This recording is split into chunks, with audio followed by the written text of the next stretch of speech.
Let's get started. Justin's got his camera on. If anyone else would be willing to turn on their cameras, I'd appreciate it, just so I don't feel like I'm talking to myself.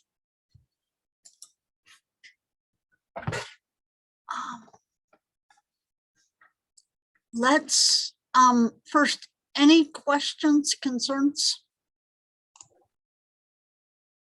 I'm sorry, I missed it.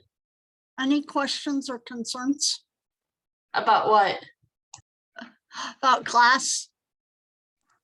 No. Obviously not. Okay. I should have a That question. lab quest was crazy. Yes. That lab quest was crazy. It was like all over the place, all over the place. That was different. I felt like my brain had to keep switching directions. Like every question was a totally different direction. But it was good. It was fine. It was good. Was it lab quest 4? Yeah. Okay. Should I ask how you did? It was good. I did well. Okay. That was definitely, it was good, but it was the lab quests, I feel like, end up all over the place. Like it goes from one subject to the next, but it was good. Back again. Yeah, exactly. It was all encompassing. All right. I did have a question about chapter 11. Uh-huh. It's not open, or is that the one that we It skipped? should be. I opened them all up. It wasn't as of today for me. The like lecture part of it was, and the extra credit questions, but the smart book and the quiz weren't. Let me look really quick. We can see what's going on.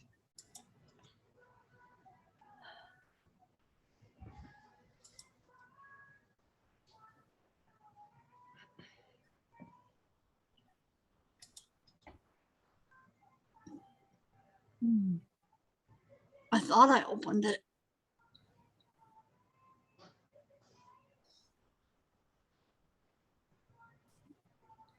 When it comes up. It's not opening for me as well. All right, let me look and see what's going on as soon as it opens. I mean, not that it's a rush, but I just thought I'd mention it today. Well, yeah, I appreciate it. Let me see what's going on because we'll start it today too.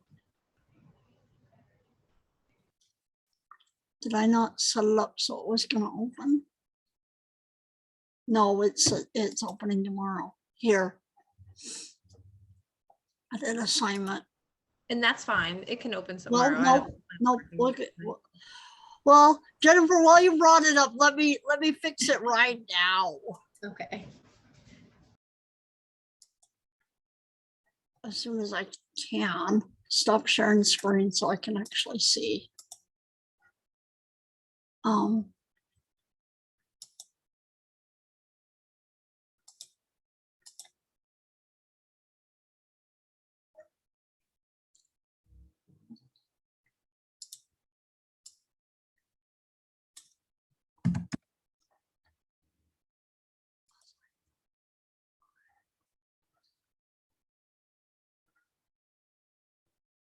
Yeah, I thought I got them all, but obviously I didn't. Just a sec.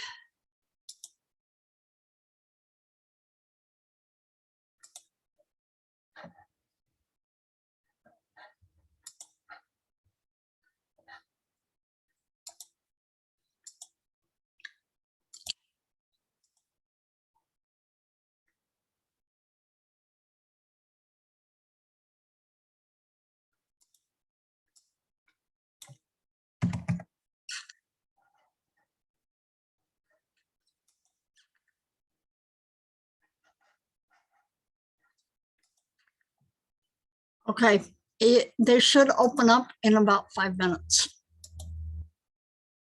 Thank you. You're welcome, of course. Let's jump into tonight. Well, I had a quick question. Go ahead. No, go ahead. So the last, gosh, what is it? The third, I don't know, now I'm having a brain freeze, like case study. Mhm. We're kind of gonna go over that today, right? We're going to start going over it today and we'll finish next week. Okay, good, because I was gonna start it, and then I looked at it, and I was thinking, we haven't gone over it, and it would probably make more sense for me just to wait. Right. No, I got asked if I would just open up everything for you to work on. And that's what I've done. Even if we weren't there in lecture yet, I opened up everything. Gotcha. I appreciate it. I just wanted to make sure I didn't miss something. Nope, you didn't miss anything. We haven't covered it yet. All right, any other questions? Professor Gessel, did I hear right last week? I have written for the final exam, the comprehensive, 1, 3, 7, and 11 through 16. Is chapter 2 not included in that? It should be. Okay, because I have it written down as 1, 3, 7, and 11-16. So I was like, well, maybe is chapter 2 even in that? It is in it. Okay. I'm not, is that in the syllabus? No, and that's the thing, because I looked in the syllabus, because Justin was asking me, I was talking to him about it, and he said, well, I didn't see that. And I said, I swear to you, I saw it and wrote it down, but it wasn't, because I looked in the syllabus and you had nothing. There were no chapters in the syllabus that I saw. So it just says that it's comprehensive. Right. Yeah, it's just comprehensive. There's no chapters that are being excluded from it. Okay, so it's everything that we've learned up to. Okay. Mhm. Okay. Just want to make sure. Other questions?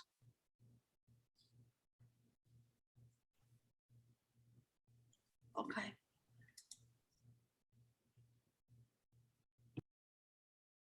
So tonight we'll finish where we left off on hearing and balance.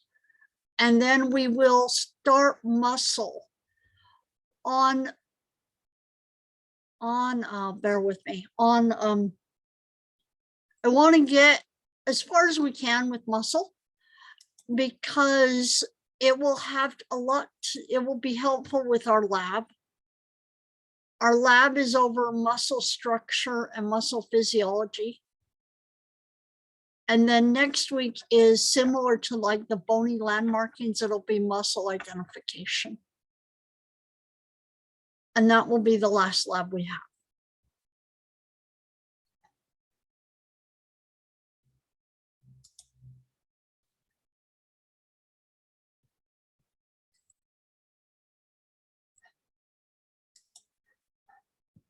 Hey, Professor Gessel, if you let in my iPhone, you can see my screen if you want. What's going on with your screen, Christina? Well, I'm on my computer, but I logged into my phone so you can see me too. Oh, well, I appreciate it. No, it's all right. I just like to be able to see faces. And I like the fact that yours has a picture, not just a name, which helps me get some idea. Okay. Thank you. But no, I understand.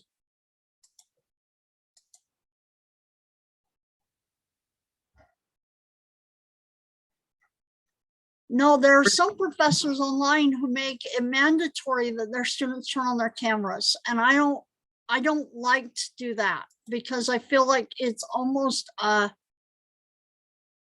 it's a violation of your privacy, depending on what's going on in your home. And so I'm never going to do that, but I like being able to see what you look like and know how you're looking during the class, because it gives me an idea as to how the class is going.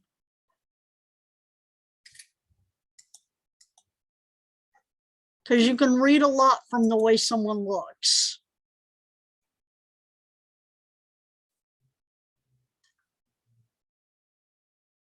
Okay, so 3 major sections of the ear. The outer ear, which includes the auricle, the helix, the auditory canal, which, remember, this is essentially the external acoustic meatus, the bony landmarking of the skull, all the way to the tympanic membrane, aka the eardrum. The middle ear includes a tympanic cavity, which includes the ossicles, the malleus, which is attached to the tympanic membrane, the incus, and the stapes. Stapes looks like a stirrup, like of a horse stirrup, horse saddle stirrup. And that's where the name comes from. If you look at it, and I don't know how well you can see it. Oh, you look at it right there, it looks like a stirrup. And that's where the name comes from. And it attaches to the, see, bear with me, the oval window. I think I'm right. Either the oval window or the round window. It's an oval window. I know I shouldn't second guess myself. It's the oval window.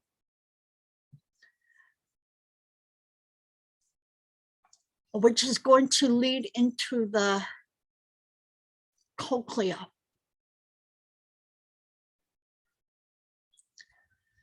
And so the boundary is essentially the oval window to the inner ear. So the middle ear is a tympanic membrane, starting at, sorry, the boundary is a tympanic membrane to the oval window.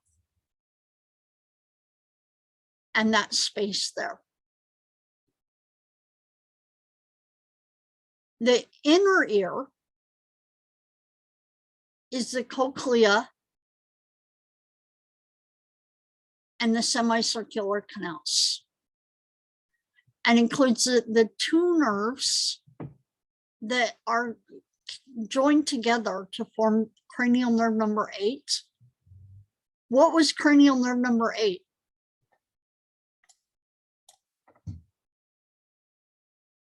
Vestibulocochlear, cochlear. Yep, vestibular cochlear nerve. Is it sensory, motor, or both? Sensory. Sensory. It is sensory. Good job.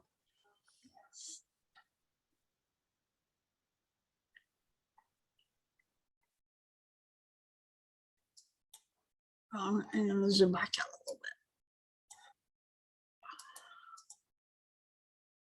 bit. So the outer ear and to the middle ear is concerned with the transmission of sound vibrations and the conversion of vibrations to nerve signals is the inner ear.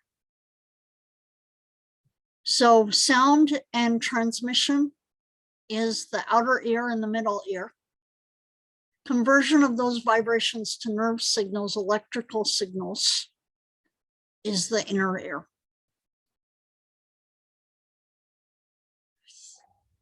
So the pinna or the auricle directs sound waves into the ear. The external auditory canal or meatus has ceruminous and sebaceous glands with dead skin cells which produce cerumen.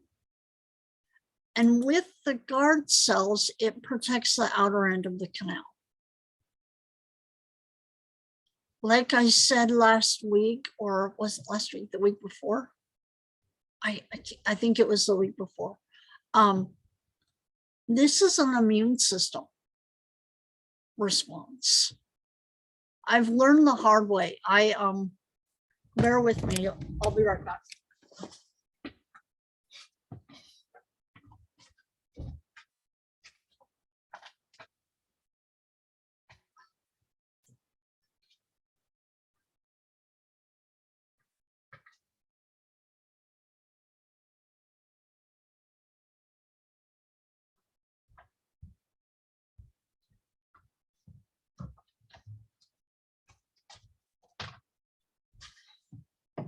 So I wear it most of the time. I don't wear out, not most of the time. I wear it whenever I think there's a possibility that I'm going to do better with it in my ear than I will without it. But I have a hearing aid,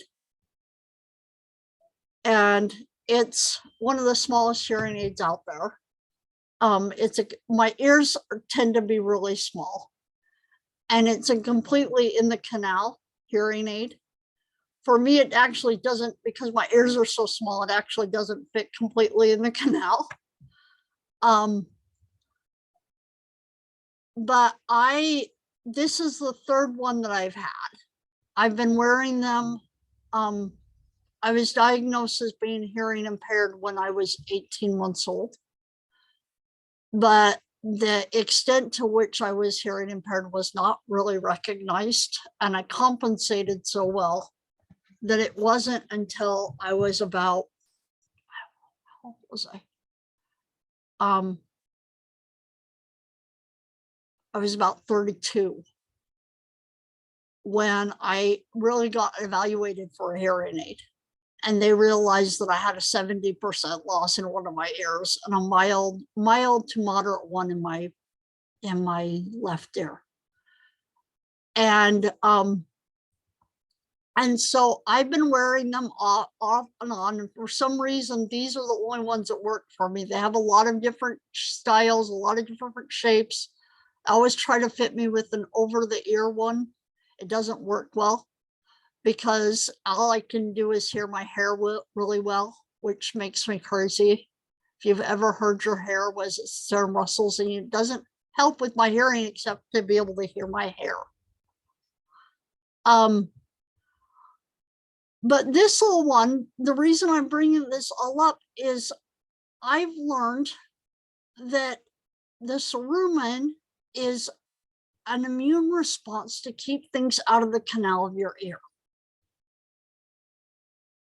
And that it will, that when I wear this, it will, I produce a lot more earwax. And it actually can be, it can destroy your hearing aid. It just plugs it up so much that you can't hear with it.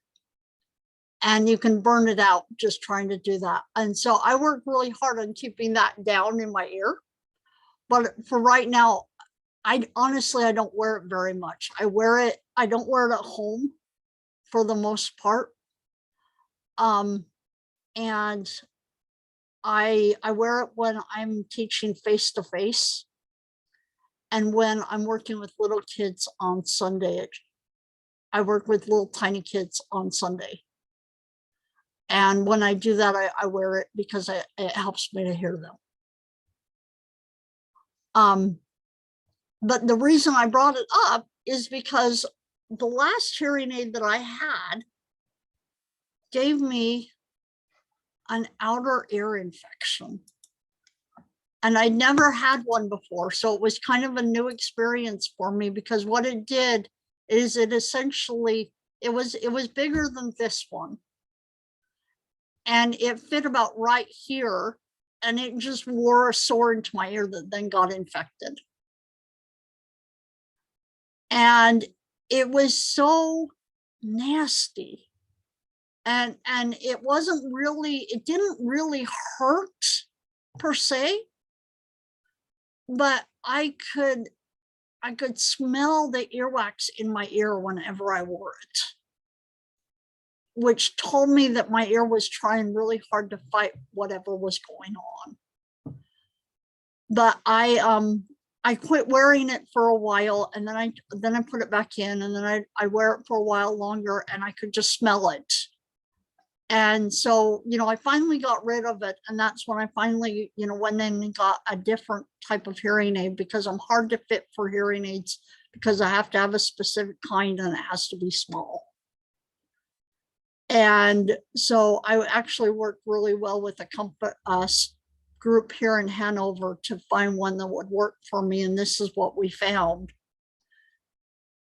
But I learned from that experience that earwax is essentially trying to keep your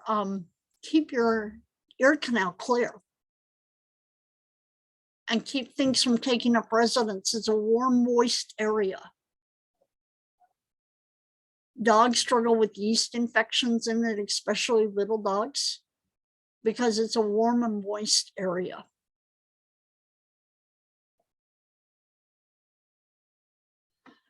But so the guard cells are going to protect the outer end of the canal, and the tympanic membrane vibrates as the sound waves enter the ear.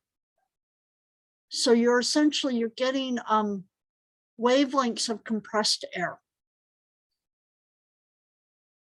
And the tympanic membrane is going to vibrate at that same vibration as the wavelengths of compressed air. And it induces the malleus and the incus and the stapes to vibrate at that same wavelength. And then when the stapes oscillates, it starts the oval window vibrating at that same wavelength. And that perilymph within your ear then starts to vibrate at that same wavelength. And so keep that in mind. That's what we're looking at here, is we're just looking at vibrations that then are going to be converted into electrical signals. Any questions?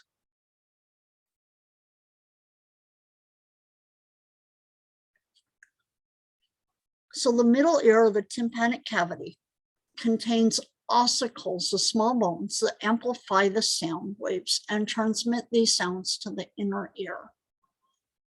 The malleus, or the hammer, is connected to the tympanic membrane that vibrates freely.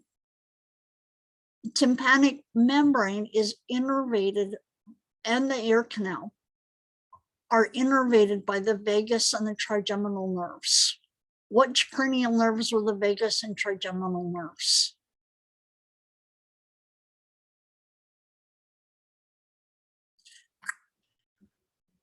I know vagus is 10. 10, right? What one is trigeminal? 5. 5. Good job. The incus, or the anvil, and then the stapes, which is the foot plate that's connected to the oval window. She'll have to deposit. I stepped in over that.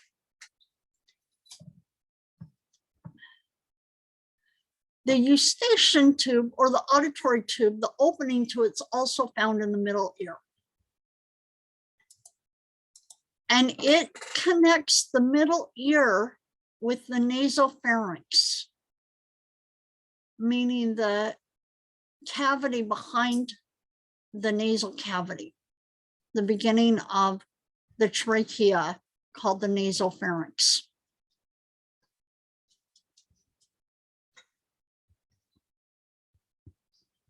Swallowing or yawning can allow for equalization of the pressure on both sides of the tympanic membrane.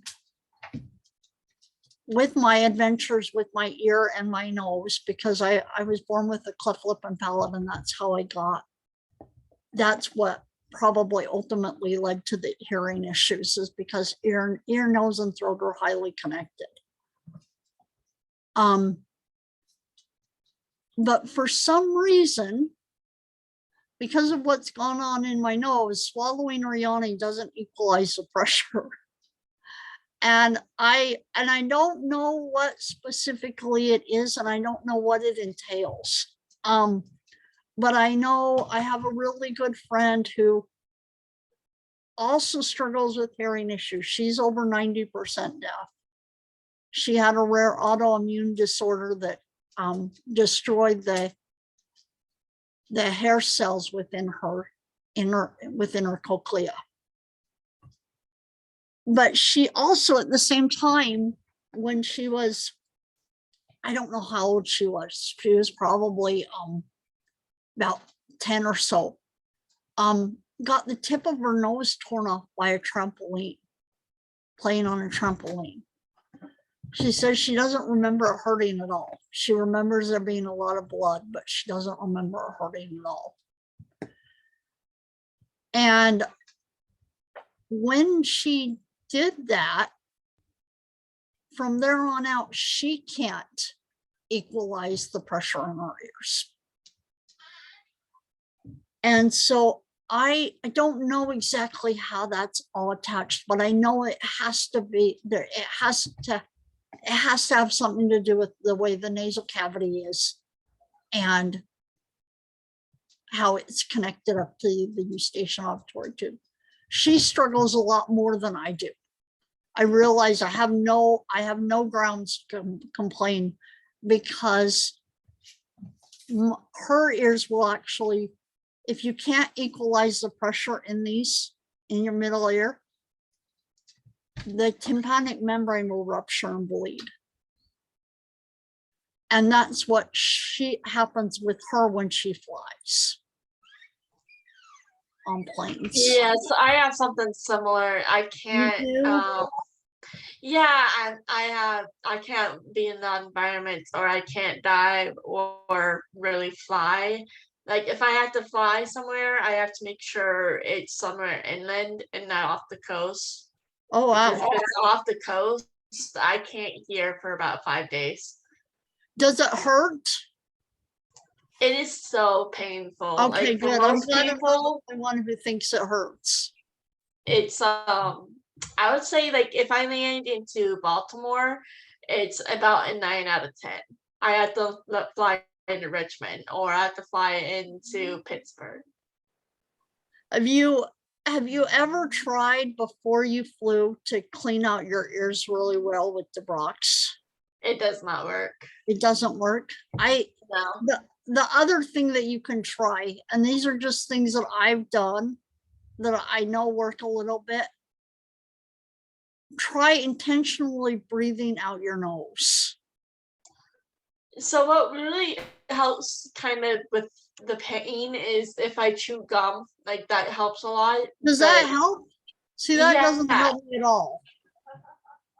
I don't know how, but it makes it easier for, I like, I've noticed if I land into Baltimore and I don't chew gum when I land, like as soon as we start descending, like I can't hear for a few days. But like if I chew gum, it cuts down in half. do yours eventually pop? Eventually, yeah. And does it hurt like crazy when it happens?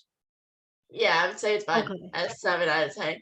My stuff happened because I had a student surgeon operate on me at Shands down in Oh. Gainesville, and he punctured my eardrum. But even if you puncture it, it should be able to repair itself. It hasn't been able to repair itself.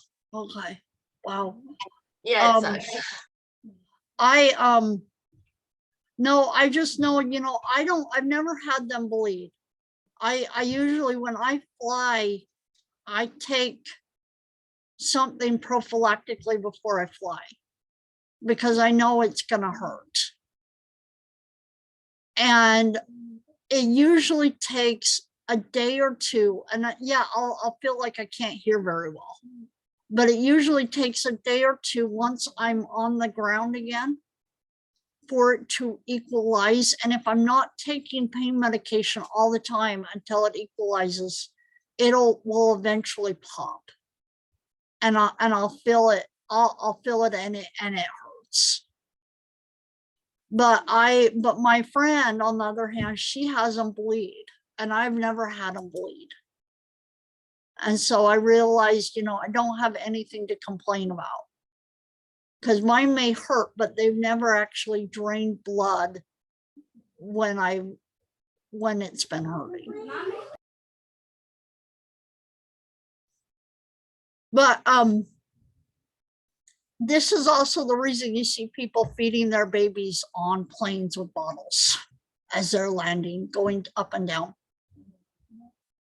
is because the yawning and the swallowing it supposedly helps for equalizing pressure. My son actually has to wear, when we fly, he has to wear these plugs called earplanes. Did you ever hear Yeah. of them? It's like a little pressure chamber Yeah. for Does it like help? inside the, oh gosh, yeah. Yeah. And he had tubes put in his ears when he was smaller. So he has to wear those when he flies. His tubes have now fallen out. But the last time we flew, he still had that pressure. So we just make sure we have those on hand. And yeah, there's something, it's like a little pressure chamber inside. So it like, I don't know how to explain it. You'd have to look them up, but they're called earplanes. They just look like little earplugs that go in your ears. They make them for kids and adults. I may have to look that up because that Mhm. sounds like a good idea. They help big time. Yeah. Wow. Okay. Keeps from a crying kid on the plane. Yeah, well, and it's like Lauren said, it's hell. It hurts. Yeah. I know, the few times, once I got smart and realized it was going to happen every time I flew, I started taking something for it every time. But before that, before I recognized that it was just going to happen all the time and why it was happening all the time, you get to the point of where you just want to claw your ear out. I remember, being in my seat in a fetal position and the lady next to me asking me if I was all right. Mhm. Because you're just trying so hard not to do anything because you're on a crowded plane, but it hurts really bad. So common in children, otis media middle ear infections, because the eustachian tube is short and horizontal. As you grow, it becomes more vertical.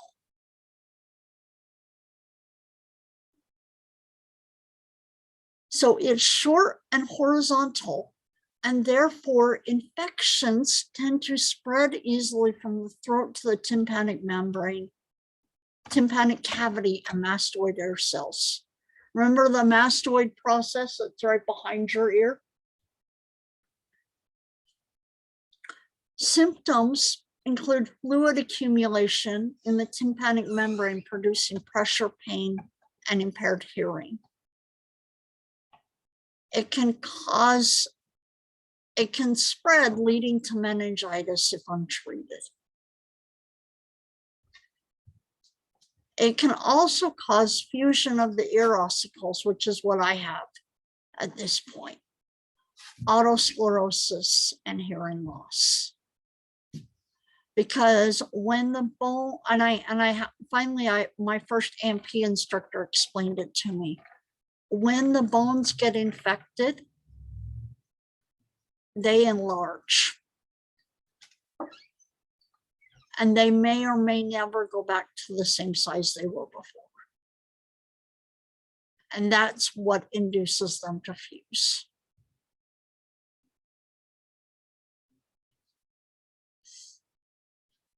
Tympanostomy, what Marissa was talking about, tubes in the ears, lancing the tympanic membrane and draining the fluid from the tympanic membrane. And usually, like Marissa said, they go in and they fall out within a while. Sometimes they don't even need to insert a tube, they just need to lance it. But usually they will try, right now, they do these less and less now. than they did a while ago. I think because it's fairly invasive and it does affect your lifestyle. You have to work really hard on not getting your ears wet, the inside of your ears. And you can't even enlist in the military if you have a history of them. Oh, really? Yeah, so that's how I found out about my hearing loss and what happened. I was trying to enlist in the Navy, and when they did the hearing exam, I failed it. So they sent me over to an ear, nose, and throat doc. And the ear, nose, and throat dude did a scope in the ear where he like showed me the inside, and it was just all scarred up. But yeah, like if your hearing isn't within certain range, and if you had a history or like past surgical history within your ears, they won't take you. Well, good thing I've never wanted to be in the military. I have a lot of family in the military. My mom is a retired veteran, but I've never had any desire. But wow. I had So, tubes put in my ears when I was younger. I think I was 4. Uh-huh. And I guess it just never affected my hearing because I was able to enlist later in the Air Force. But Yeah. Yeah, the tubes were, a lot of people I know that are my age have had tubes in their ears. right. That it was pretty common, I guess, a while back. Yeah, I don't think I think they're, if you're hearing impaired, if they can test that you're hearing impaired, that's going to keep you out. But I wouldn't think that having a history of it would, because it's common enough. So Lauren, I'm not saying I disagree with you, but would they have ever noticed unless you were hearing impaired? So they give you, so I enlisted I tried to enlist in 2014. So they gave me a 15-page packet of your entire, and you have to write your entire medical history. Yeah. If you smoke cigarettes, if you do drugs, if you had any surgeries, like you have to write down every single surgery. And then obviously my classmate can tell you, like you go to the processing station and it's literally, they just take you through a line and they go through everything. And I was devastated because that was my entire future. I was like, I personally was thinking of joining the Navy because I didn't want to get out of my hometown. Right. And that's the only way to get out, because I didn't do well enough in school to get scholarships or whatever.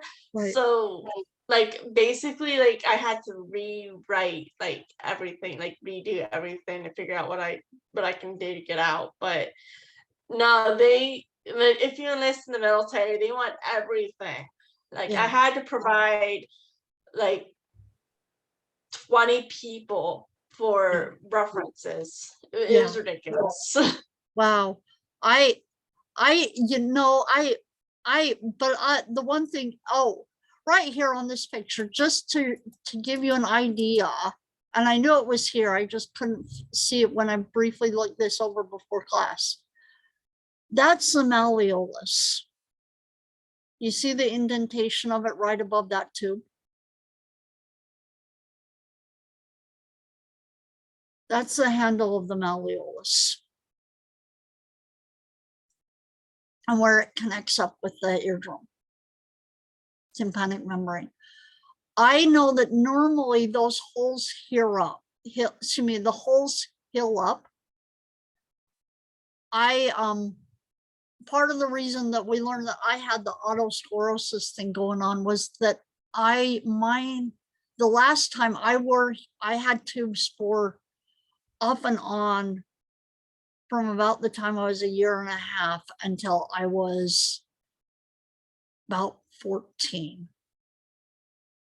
And when they finally decided that I was getting too old for them, the last time that they tried to let them heal over, my tympanic membrane would not heal over. And it actually started growing out.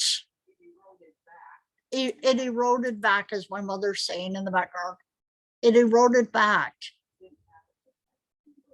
I didn't have a tympanic membrane, what she's saying. And so when they realized that that was occurring, they went in and essentially grafted me a new eardrum. And I've seen it on cameras when I go into an audiologist, and it looks really funky. It doesn't, normally your tympanic membrane looks very, very smooth. This one doesn't look smooth at all. And when they went in and did that graft, that's when they learned that I had autosclerosis in that ear. And whether it's that way in the other ear, they don't know. But yeah, fun stuff.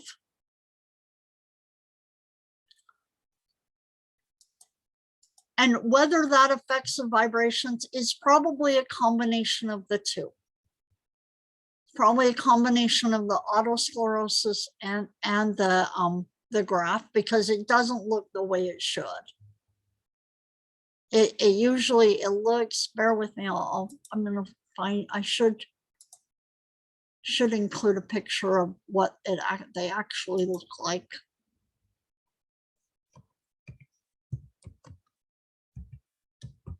This is like with Justin's picture of the homunculus. I need to add this picture also before I teach this again.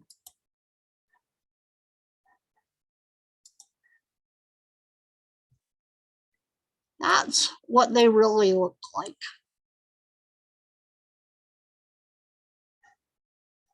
And what's that one? They say that's refracted, and that's probably not a good thing. If you go on YouTube, you can Yeah. watch surgery. You can watch videos of surgeons operating on eardrums and stuff. I don't want to do that. I like teaching it. I like talking about it, but I don't want to see it. It's interesting. It's pretty cool though, and like what you can find on YouTube though, because it's like I've watched someone take out a gallbladder stone. So I was like, oh, that's cool. All right. There's a reason you guys are going into nursing and I'm not. But no, so it looks really smooth. If you look at a graph, it doesn't look what. Oh, I wish I remembered what they called it. Tympanostomy.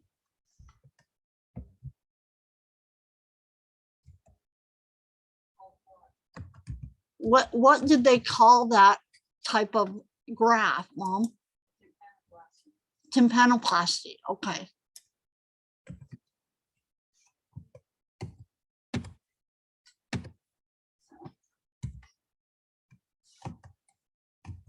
So I can't type it.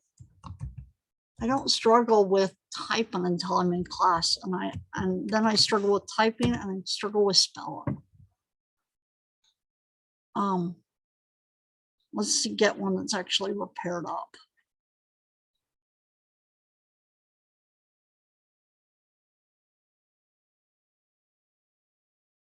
This doesn't look like what I had.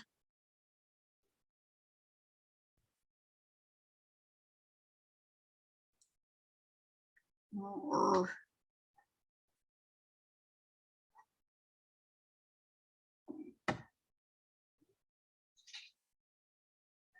yeah, there's a reason I've not put one in, because I've never seen one that looked like what I had. Bear with me. Repaired.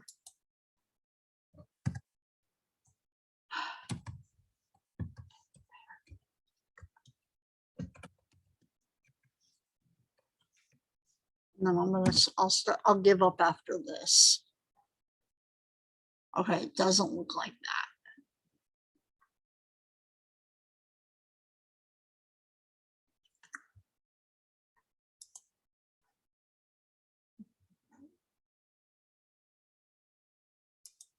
it kind of looks like that, but that looks more like it's got a hole. That's a perforated eardrum. It doesn't look like that. Yeah, I'll just tell you, it doesn't look smooth. It looks kind of like this, but it's over the whole entire ear drum. All right, now I'm giving up with this one. You get the idea.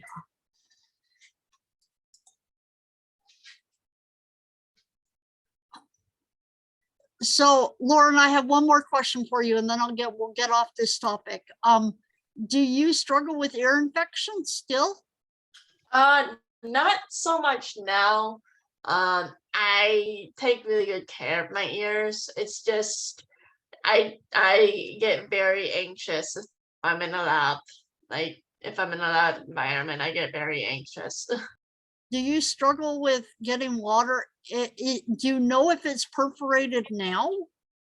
So I keep up with ear, nose, and throat, and they said that it's not perfect. Eventually, I guess it eventually grew back, but Okay. it took forever. But they say it's there now, but I still don't want to risk it by getting it wet. Yeah, say it again. If there was still a hole in the eardrum, she would not get the kind of pain she gets on an air flight because the pressure would not build up. That would make sense. The pressure doesn't build up if it's still perforated. Yeah, that does make sense. All right. All right, so inner ear, tube within a tube, a bony labyrinth, which is essentially passageways in the temporal bone, and the membranous labyrinth. The inner tube, kind of like a tire with the inner tube inside. Fleshy tubes lining the bony labyrinth, filled with endolymph. Endolymph is similar to intracellular fluid. And this membranous labyrinth, this fleshy tube that's filled with endolymph, floats within perilymph, similar to cerebrospinal fluid in its texture. So if I like to bike, so I think of a bicycle tire that you have the rubber, you got the outer rubber lining, and then you have the inner tube in the center. The bony labyrinth is the rubber tread tire. And the membranous labyrinth is the inner tube.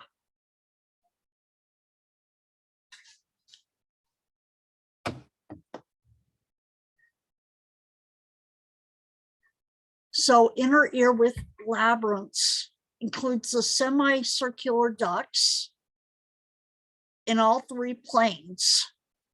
You have a vertical plane one, a horizontal plane, and a lateral plane, allowing you to sense rotation in each of the three planes. Have the cochlea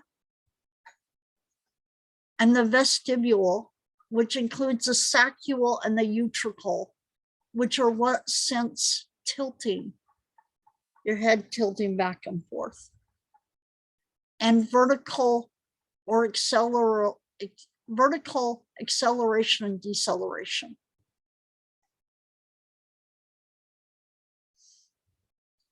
So the cochlea is the organ, contains the organ of hearing.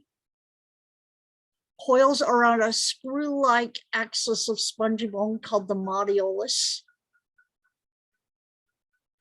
And the vestibule and the three semicircular ducts are the organs of equilibrium and balance.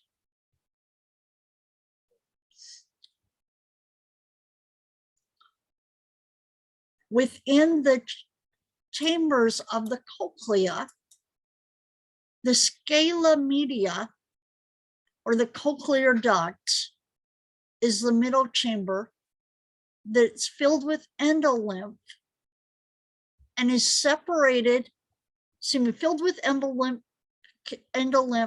It contains the spiral organ or the organ of Corti, and it's separated from the scala vestibuli, the upper chamber, upper cavity, separated by the vestibular membrane, and it's separated from the bottom chamber, the vestibular tympani, by the basilar membrane.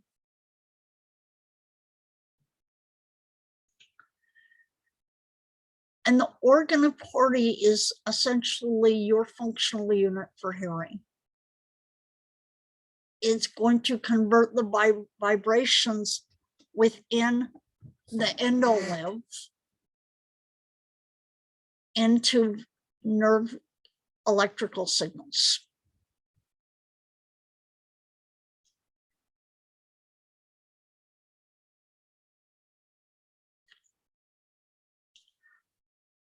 The organ of Corti has an epithelium that's composed of hair cells and supporting cells.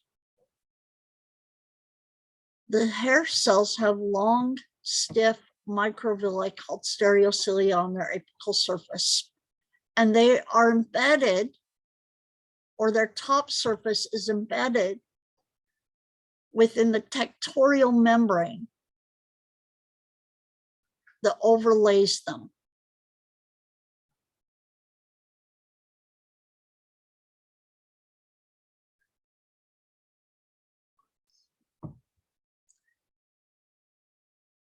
There are 3 rows of outer hair cells.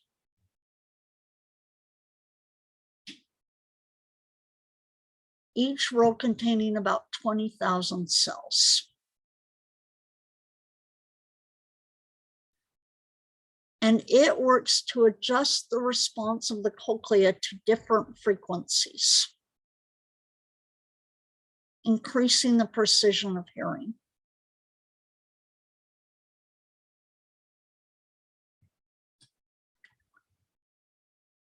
I think I told you that for someone like me who gets my testing, I get my test every time I get a new pair of hearing aids, and this is my 3rd one that I showed you. And I get I go, because every time I move, that's when I have to get new hearing aids. And so I'm always going to a new place, and I tend to go to a lot of areas. I shop around a little bit. And every place that you go into, if you know somebody who's dealing with a hearing issue, that you can get free hearing evaluations, because they're trying to sell you a pair of hearing aids. They're going to test your hearing for free. Once you hit your 40s, health insurance covers hearing tests as well, 100%. I've never had it. I've never had it cover my hearing. Never had it cover my hearing. They may not cover your hearing aids, but they should cover your hearing test.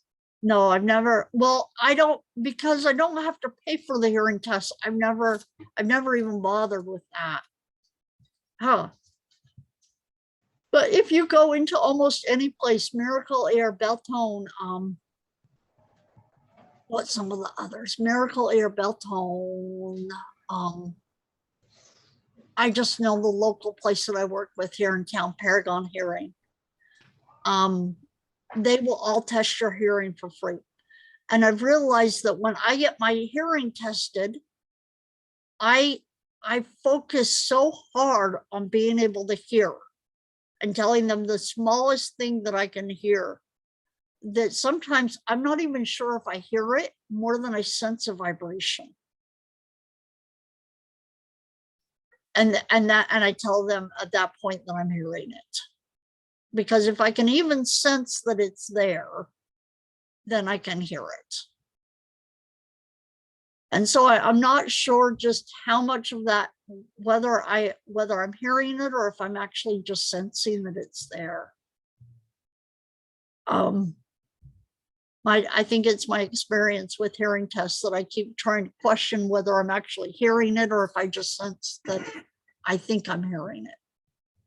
Or that I'm sensing that there's something there. When they do your hearing test, do they do the 3 different kinds? What do you mean? Like when my son gets his hearing test, like the auditory, he gets, I do not know the exact names and I should, as many as he's had, but there's 3 different sets of tests. One tests the pressure, one tests the vibrations, and one tests the actual like hearing, I guess. I get, I think what I get is I get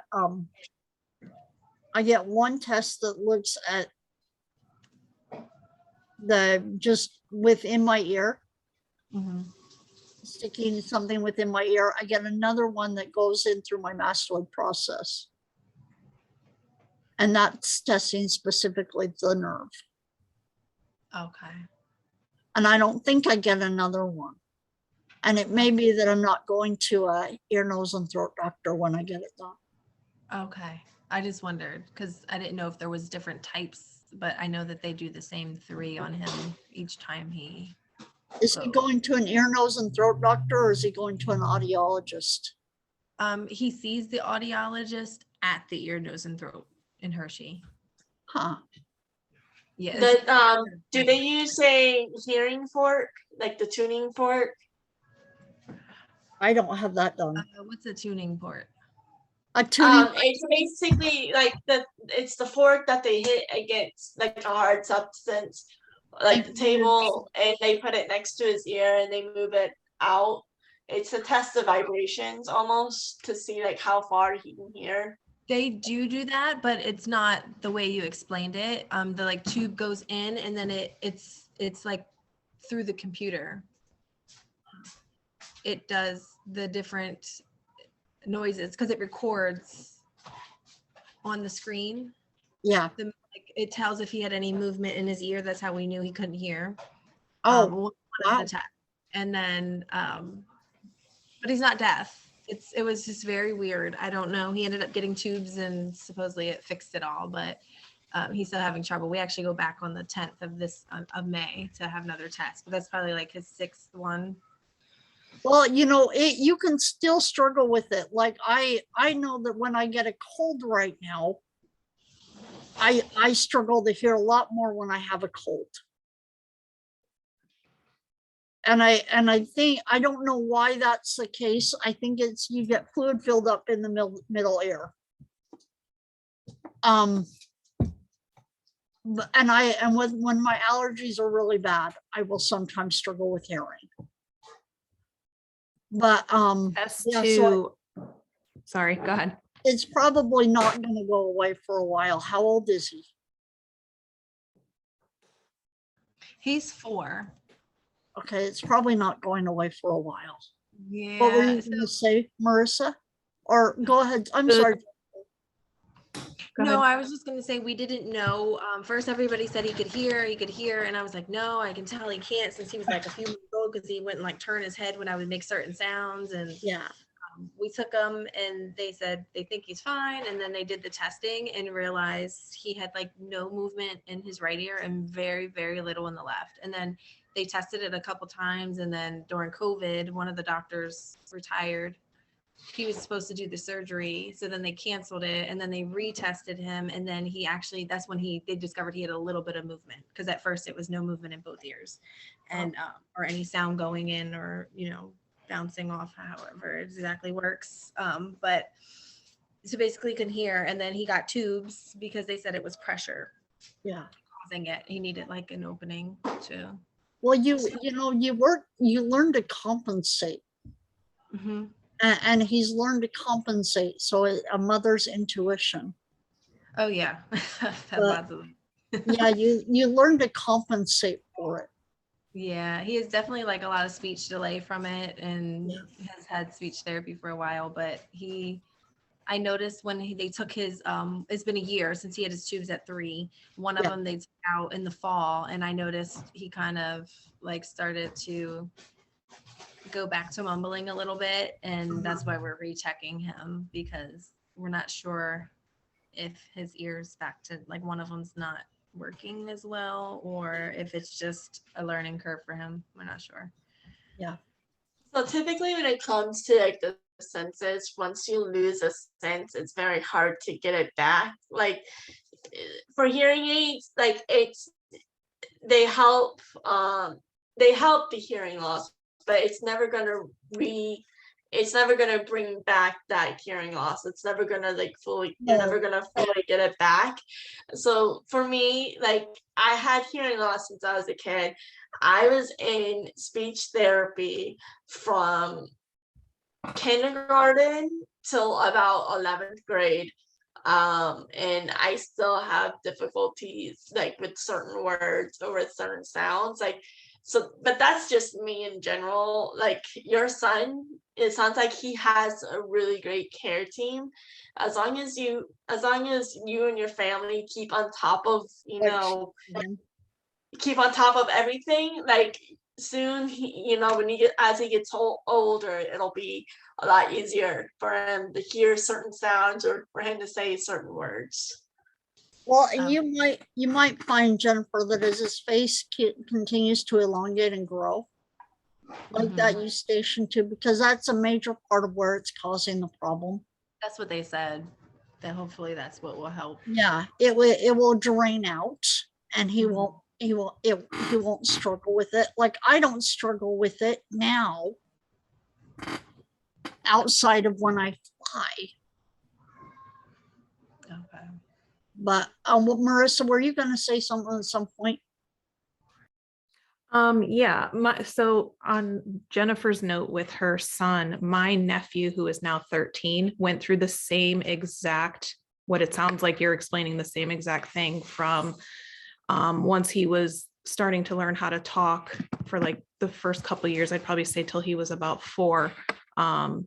And his speech was impaired from his ears. And once they put tubes in and then they fell out and he had to have tubes put in again, everything as he aged and grew up a little bit kind of fixed itself. Like you said, like once you start growing and things start, elongating, and he's never had an issue since.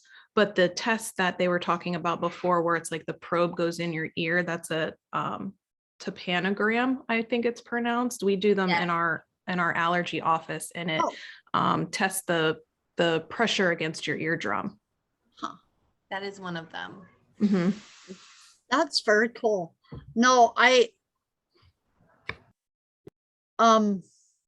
shoot, I forgot what I was going to say. Never mind. That's good to know. Yeah. Gives a little bit of hope for him. No, he's going to be fine. I mean, I had speech therapy for years, and now I get asked about the accent that I have. And I tell people it's a very well camouflaged speech impediment, because I think we're recognizing speech impediments younger and younger. There's a lot of very in tune parents who are seeing them younger and younger and younger, and the quicker you jump on them, the more quickly they can be resolved. Yeah, it definitely helps, because that's like the most important time. Like Really? the youngsters when they're learning to speak and absorbing everything. My mom is saying in the background, I was in speech therapy at 18 months. Mm-hmm. And I remember going to speech therapy, and I don't have any real memories until after I'm about 5 or 6 years old. For a long time, my speech therapist from like kindergarten to 5th grade was from India. So for a long time, I had like a slight Indian accent, and it was just hilarious because you see like a redhead girl, and so you hear that Indian accent, and you'd think it would be someone that was from India, and it was coming from me. It's pretty funny. That's cool. All right, so outer hair cells adjust the cochlea to different frequencies. Inner hair cells, one row, actually provides for the hearing. So if you think of it like guitar strings, some increase the precision, some increase the for specific notes. And having never worked on a guitar, I hope that's correct. But it sounds right to me when I think about it. So three outer three rows of outer hair cells and one inner row. Their tips, their stereocilia, are embedded in this tectorial membrane. Basilar membrane underneath with the scala tympani that's full of endolymph.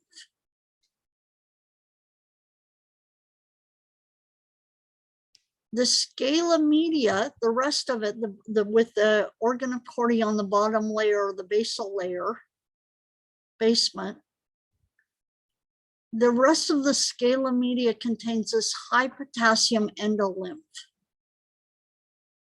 solution. So tympanic membrane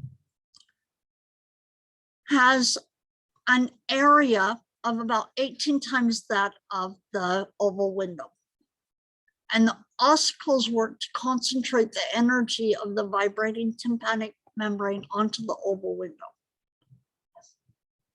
The ossicles and the muscles, the stapedis and the tensor tympani, you guys, what nerves control these two little muscles?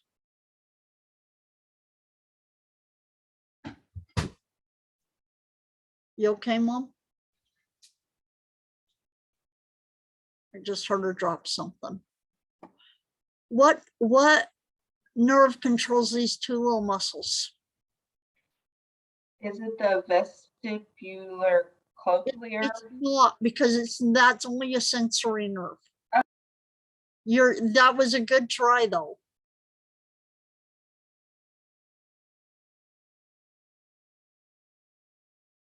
It's the trigeminal nerve. And it has this protective reflex of where if the ossicles start to vibrate too hard, these muscles will pull on the ossicles in this tympanic reflex to lessen the transfer of energy to the inner ear.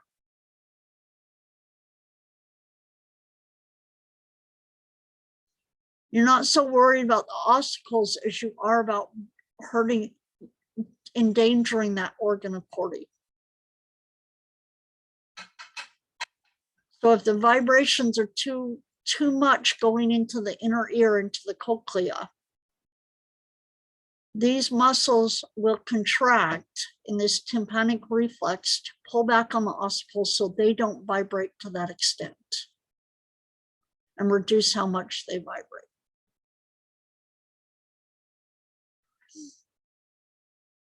So we have a lot of different protective reflexes going on with our special senses. And that's one that's specific for hearing.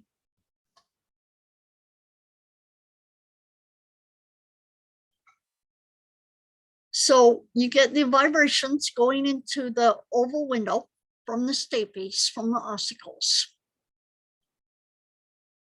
And they cause pressure waves in the inner ear fluid. The movement of the inner ear fluid is going to cause the basilar membrane to vibrate.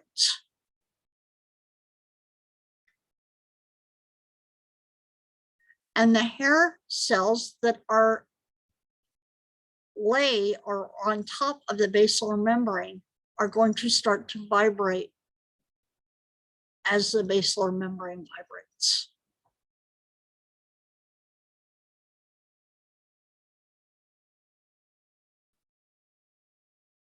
So you have these hair cells, bear with me, you have these hair cells.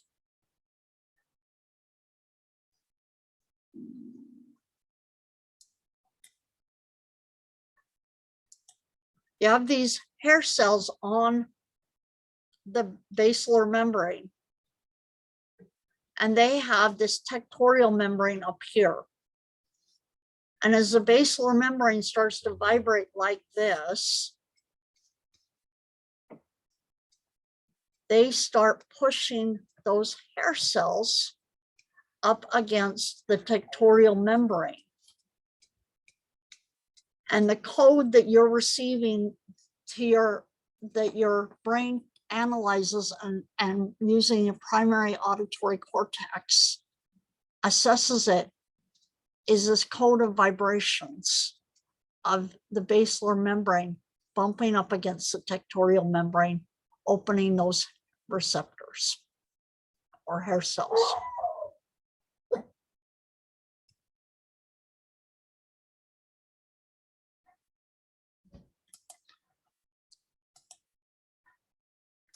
And you can hear that we have Louis back.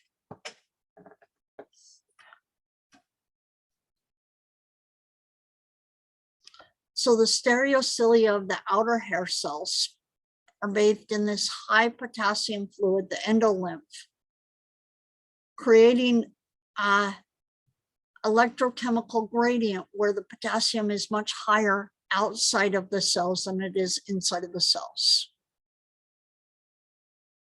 So the outside of the cell is about positive 80 millivolts, and with the inside being near negative 40 millivolts.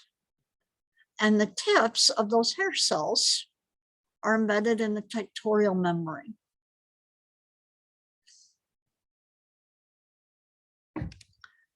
As the tallest stereocilia of these three rows, as the tallest row of the stereocilia is bent up against the tectorial membrane when the basilar membrane rises, when it's bumped up against it,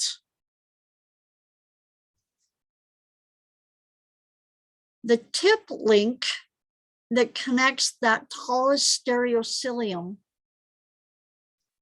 causes the stereocilium below to open also.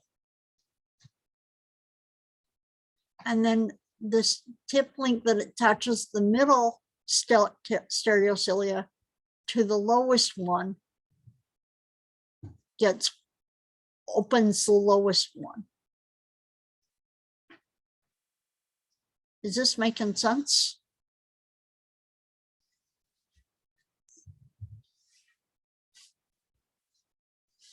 Is it clear?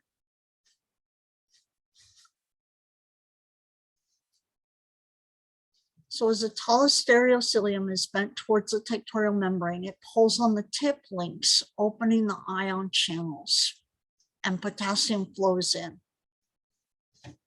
The depolarization causes this release of neurotransmitter, which stimulates sensory dendrites and generates an action potential, series of action potentials. Remember how we talked about neurological coding, the frequency of the action potentials.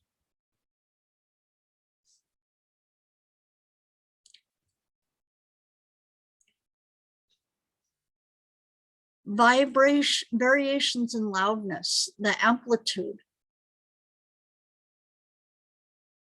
is caused by variations in the intensity of the cochlear vibrations. So remember that the cochlea looks like this rolled up shell. This is it flattened out.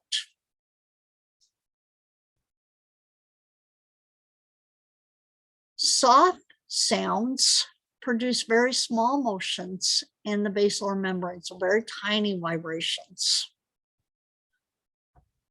Louder sounds make the basilar membrane vibrate more vigorously, triggering higher frequencies of action potentials. And the brain interprets this as being a louder sound. So you can imagine if that tympanic reflex was not in there, if this is vibrating too much, you can possibly destroy those stereocilia.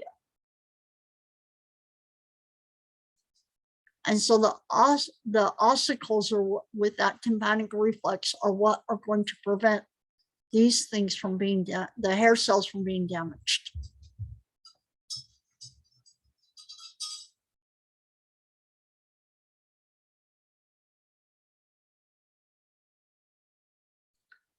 The pitch of a sound depends on which part of the basilar membrane vibrates. If it's at the end, next to where the oval window is,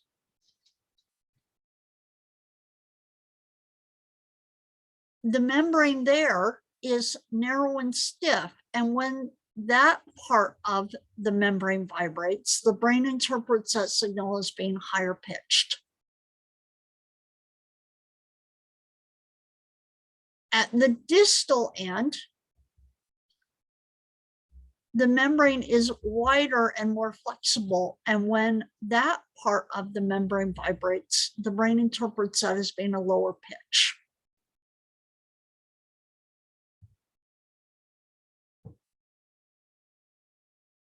So sound, intensity of the sound is how hard is the basilar membrane vibrating.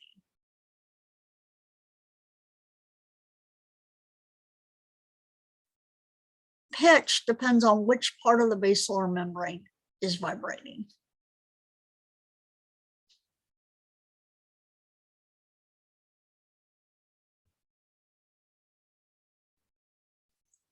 And bear with me, we're going to watch a video. I have a couple of videos here.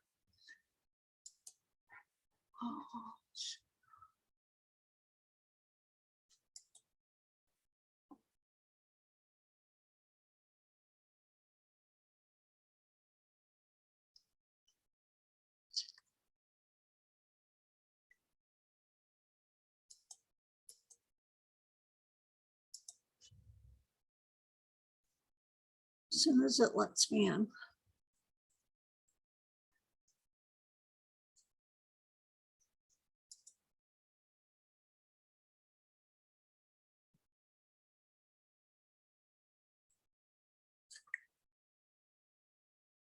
When I was a student, I'd write long essays.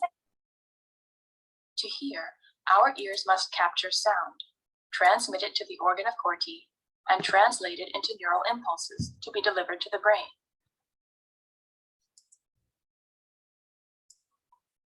The organ of Corti is located in the cochlea, a spiral, three-chambered, snail-like structure, 10 millimeters wide, within a bony matrix.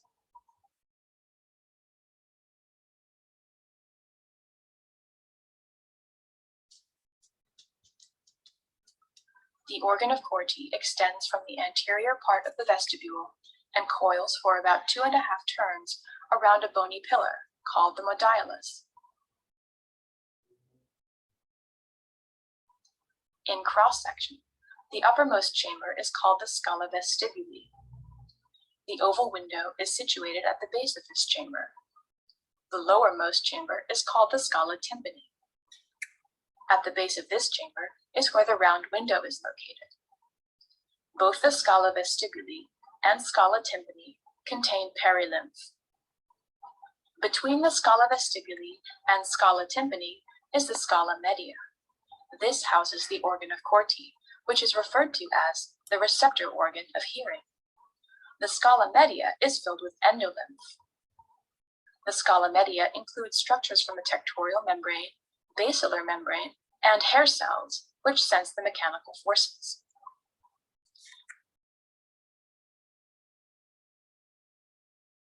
The hair cells are located between the tectorial and basilar membranes. Approximately 16,000 hair cells are within the cochlea.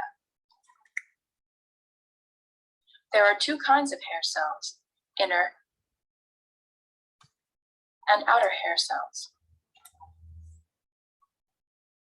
95% of the afferent fibers are from the inner hair cells, the sensory receptors that communicate with neurons. So you can understand when she says 95% of them are going to the inner hair cells, why that's the major area for hearing. that the outer hair cells are going to be involved in the precision, but the major part of hearing is involving the inner hair cells. From cranial nerve 8. Outer hair cells receive mostly efferent input from the superior olivary complex. The filamentous structures that connect the tips of adjacent stereocilia are known as tip links. These are thought to amplify the forces in the area of the molecular sensors. How does sound enter the cochlea? Compression hits the tympanic membrane, causing the stapes to transfer force to the oval window. The sound travels down the scala vestibuli, around the helicotrema, to the scala tympani, allowing its fluid perilymph to mix. From there, sound moves to the round window. High frequencies are encoded at the base, and low frequencies at the apex. It is this property that leads to the tonotopic map along the base of the membrane.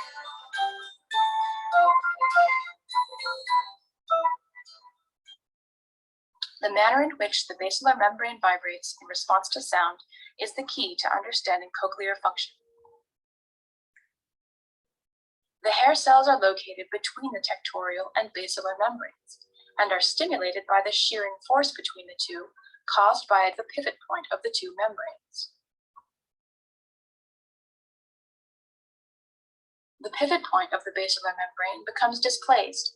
The tectorial membrane moves across the tops of the hair cells, causing the stereocilia to bend.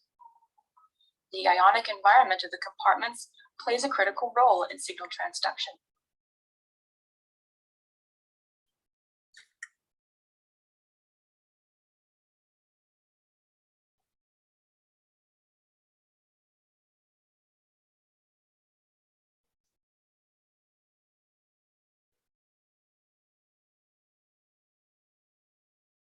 The apical portion of the hair cell is bathed in high potassium solution, and the base of the hair cell is bathed in potassium poor solution.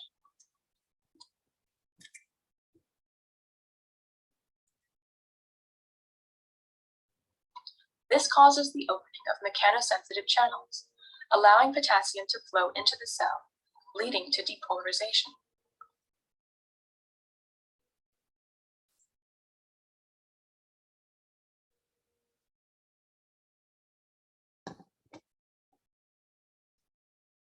This in turn opens calcium channels at the basal end of the cell,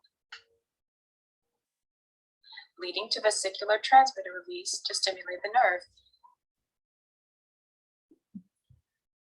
Because the relative voltage and potassium levels are low at the base of the hair cell, potassium flows out of the cell.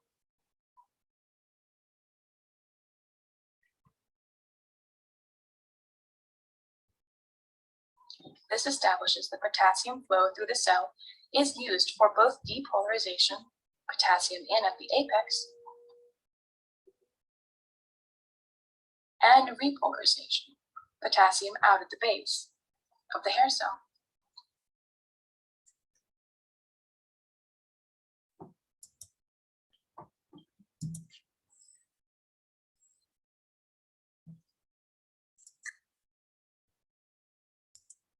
Any questions about that?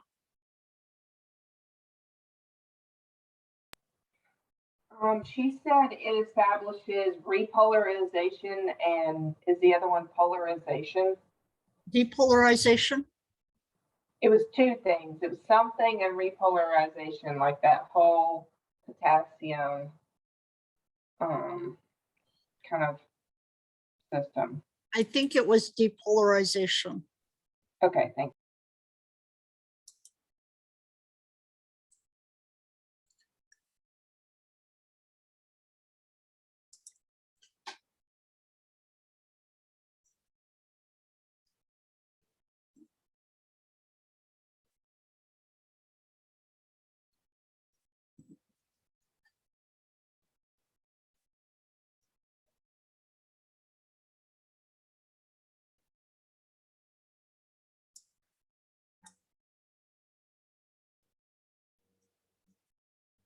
Oh, you know what? Why am I doing this? Bear with me. I'm so sorry. Give me, because the second I do that, it's going to go to the beginning.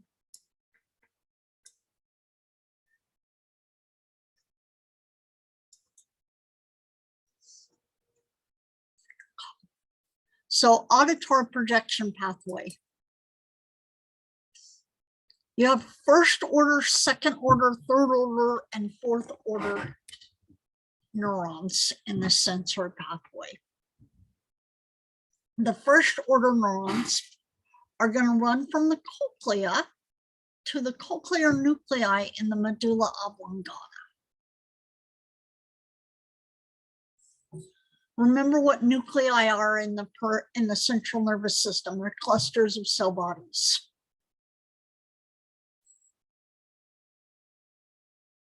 The second order neurons are going to travel from the cochlea nuclei to the superior olivary nucleus in the pons, which I've learned recently is what's involved with that tympanic reflex and initiates that tympanic reflex to pull on the ossicles. Or they're going to travel to the inferior colliculi. Remember, they're part of the corpora quadrumina that are involved with auditory reflexes, jumping when you hear a loud noise.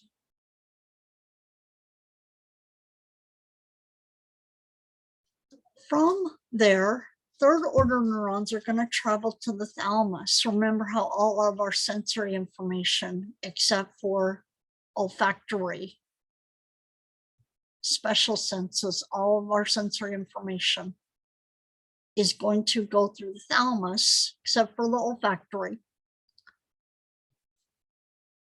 And the fourth order neurons are going to travel from the thalamus to the primary auditory cortex.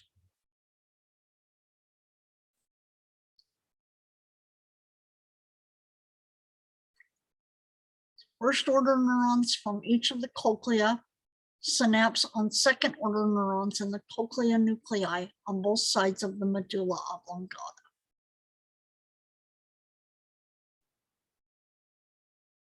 This is also, if I'm right, and I have to think about whether I may be wrong.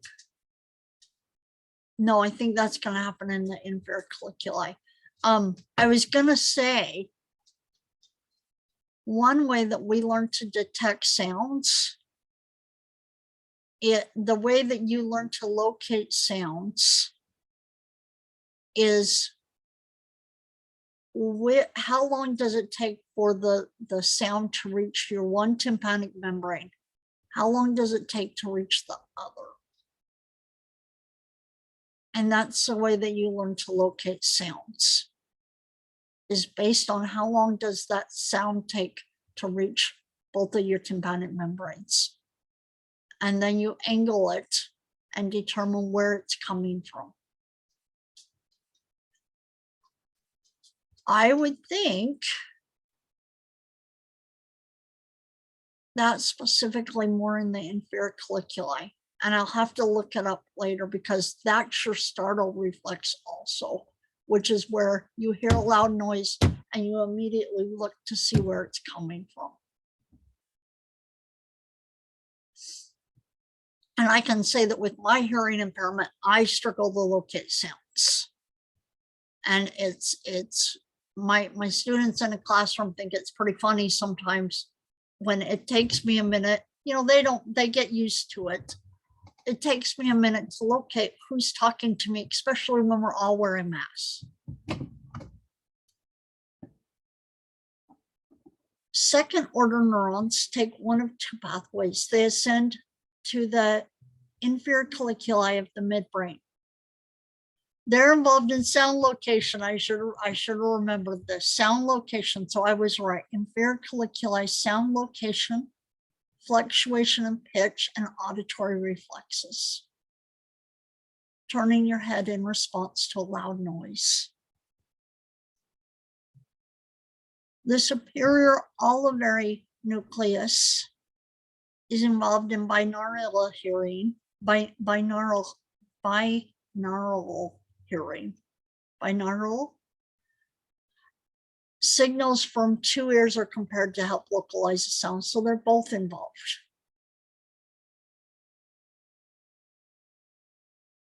I'm gonna have to study more into this before I teach this again. Protective sound dampening. This is the tensor tympani membrane and the stapedius muscles working through the trigeminal nerve.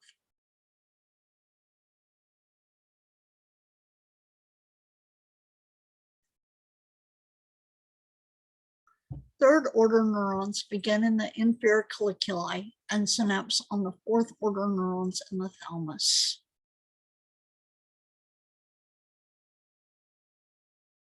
And from there, the axons travel to the fourth order neurons are going to travel to the primary auditory cortex, allowing for conscious perception of the sound.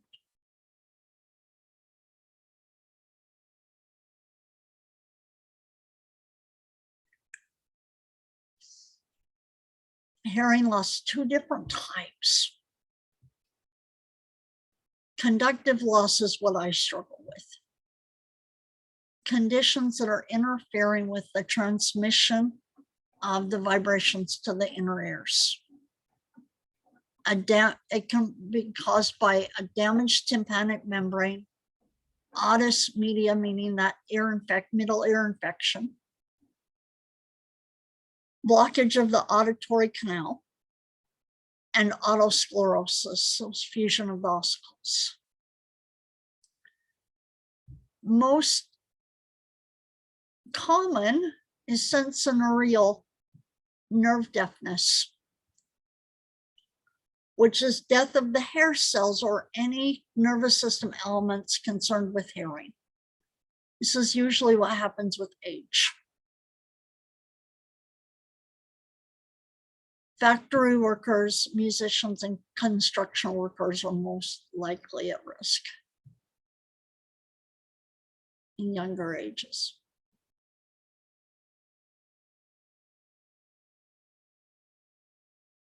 So one is getting the sound to the cochlea,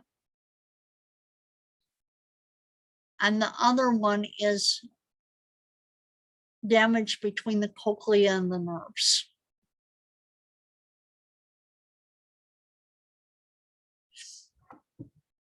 Another thing that the hearing is, and you're not so much hearing, but your ears are really important for, is your maintenance of balance. Ciliated equilibrium sensory receptors are located in the saccule and the utricle, which sense tilting. You go like this, or you go like this, or you go up like this.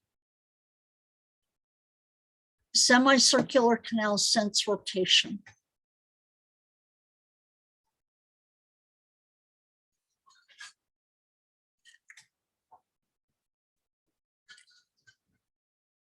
So bear with me here, right here in the vestibule. Specifically tilting, semicircular canals are involved in rotation. That helps think of them as being circular and therefore that's involved in rotation.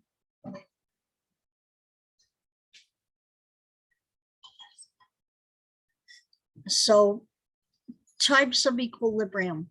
A vestibule with the utricle and the saccule are involved in static and dynamic equilibrium and linear acceleration.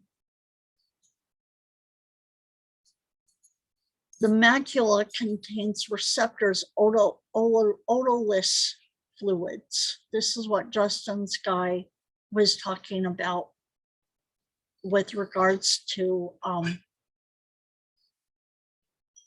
balance and equilibrium. Where the hair cells are embedded in a gelatin that has otolith crystals in it. Otolith meaning little rocks.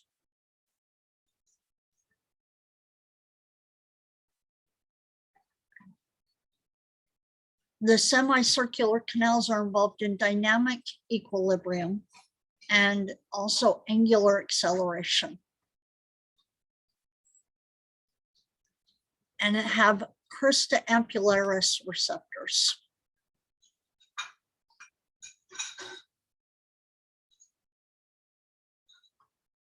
Where the hair cell receptors, we're still dealing with hair cell receptors, are embedded within a gelatin cupula.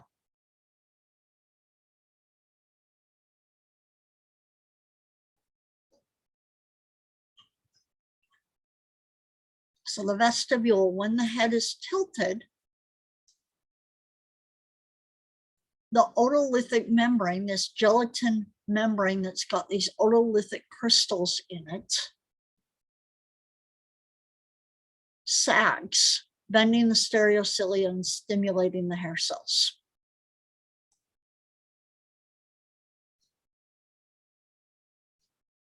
In dynamic equilibrium, the linear acceleration is detected as the otoliths lag behind.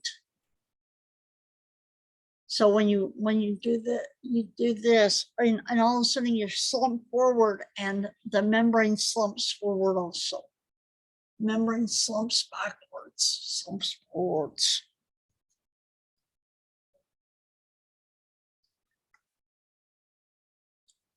Bending the stereocilia and stimulating the hair cells. The saccule is nearly vertical. So the saccule is nearly vertical, responding to vertical acceleration and deceleration. The utricle is more horizontal and is involved in linear forward, backward acceleration, deceleration, where when you stomp on the brakes in your car and your head goes back like this. And the membrane sags. Or it sags as you speed up.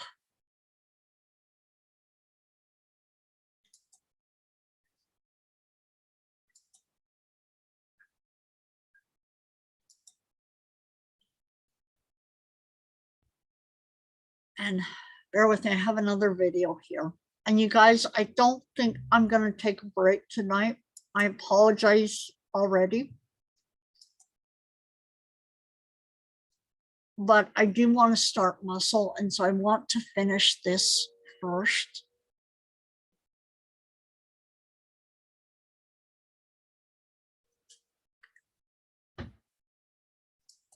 Oh, that's not what I meant to do. Mary. Okay.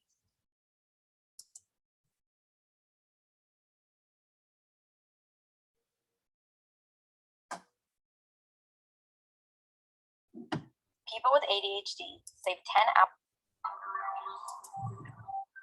The human ear is divided into 3 compartments: the external ear, middle ear, and inner ear. The inner ear contains the spiral-shaped cochlea, where sound waves are transduced into neural signals, and the vestibular complex, which contains the receptors for our sense of equilibrium. The central egg-shaped cavity is the vestibule, which contains a pair of membranous sacs, the saccule and the utricle. Inside the utricle and saccule are hair cells similar to those in the organ of Corti. The hairs are clustered in the macula, where their processes are embedded in a gelatinous mass and lie under a thin layer of crystals called otoliths. When the head tilts, gravity moves the crystal mass and distorts the stereocilia of the hair cells. This is how the saccule and utricle provide information about position with respect to gravity. Behind the vestibule is the third portion of the bony labyrinth, known as the semicircular canals. The canals project from the posterior region of the vestibule and are responsible for the detection of head motion in 3 spatial planes. The anterior duct senses forward and backward motion. The posterior duct detects moving up and down. The lateral duct senses moving left to right. Each canal contains a membranous semicircular duct where angular momentum is sensed. At the base of each duct is an expansion called the ampulla.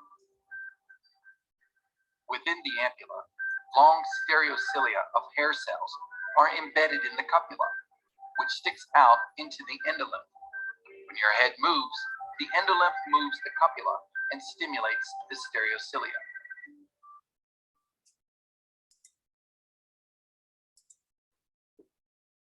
Any questions so far?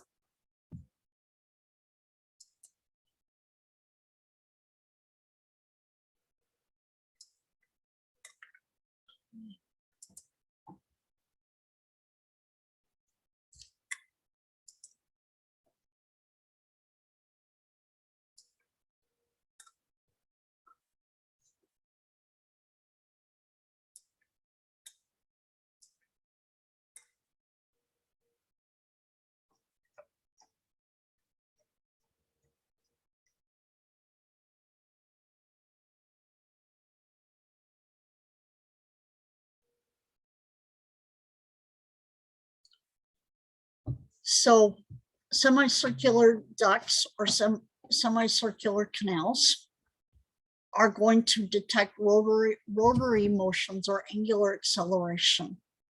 The ducts are stimulated by rotation in different planes. Each duct is filled with endolymph, and it opens up into that dilated sac called the ampulla, which is next to the utricle. Each ampulla contains the crista ampullaris.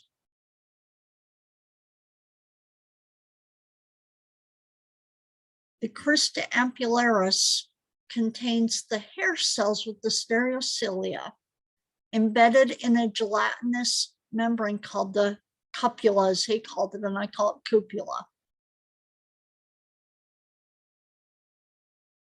And as the fluid moves over it, it's going to cause that depolarization and repolarization of those hair cell receptors.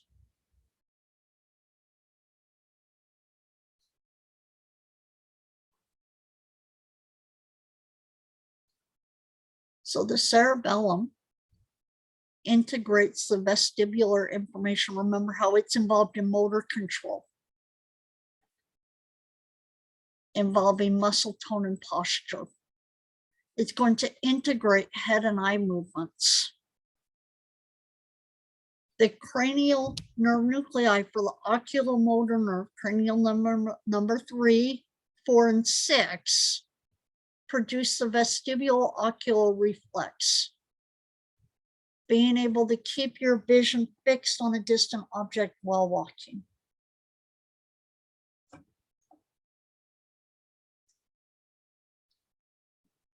The reticular formation is going to adjust blood circulation and breathing to postural changes.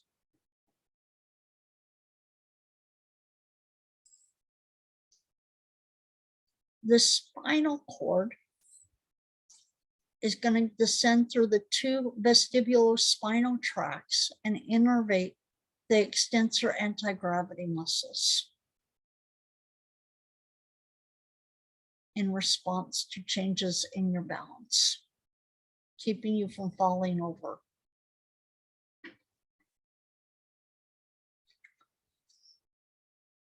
And the thalamus is going to relay that information to the cerebral cortex for awareness of your positioning and motor control of your head and your body.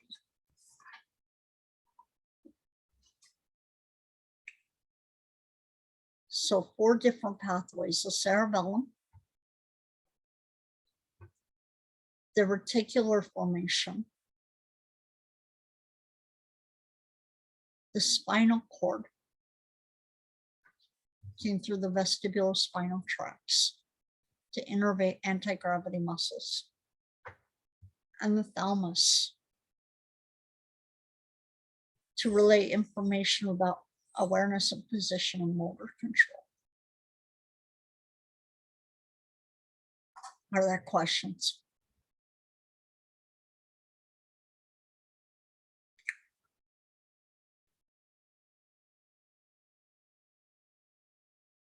You know how I said we weren't going to take a break?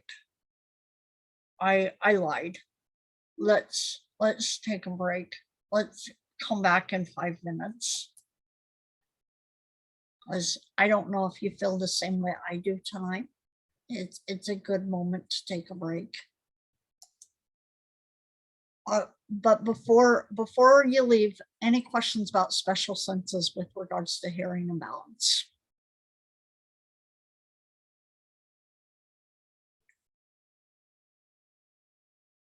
All right, I'll see you at 7:51. I've got 7:46 right now.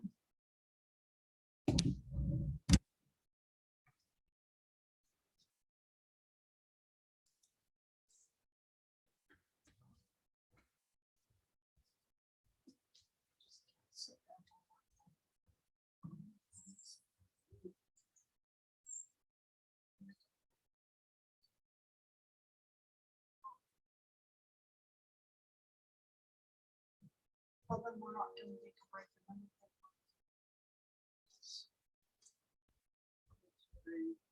Pathological wire. That's exactly it. I'm a pathological wire.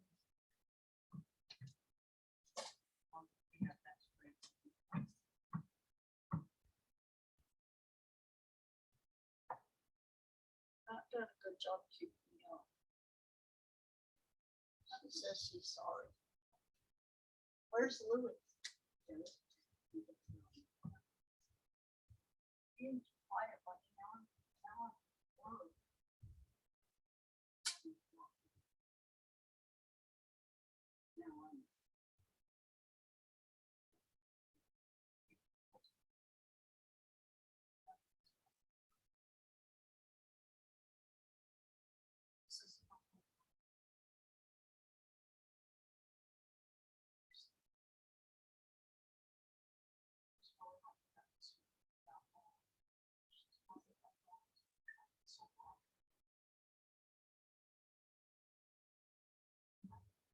So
Oh, Mary, really?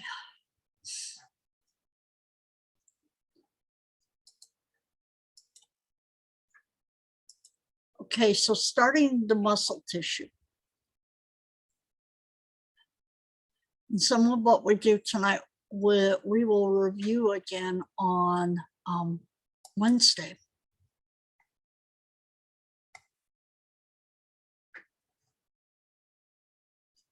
But muscular tissue, chapter 11.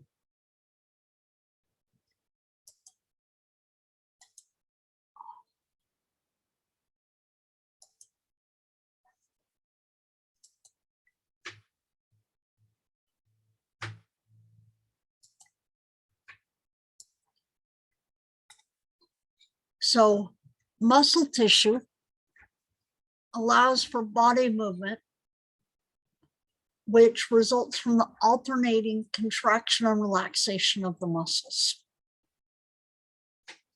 The skeletal system is going to provide for the levers and the supportive framework for this movement.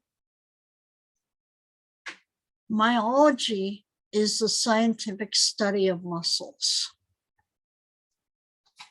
There's 3 types of muscle tissue. Kind of teaching us this stuff. There's 3 types of muscle tissue. Skeletal muscle, which is found throughout the body and attached to the skeleton. Cardiac muscle, which is only found in the heart. And smooth muscle, which is found within the walls of the thoracic and abdominal viscera and surrounding blood vessels.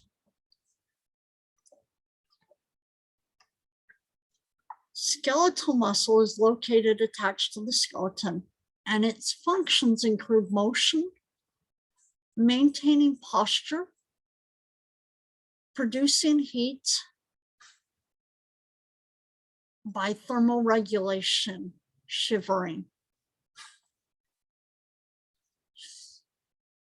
Its appearance contains multiple peripherally located nuclei. One muscle fiber is one muscle cell. I'm going to put that on the whiteboard.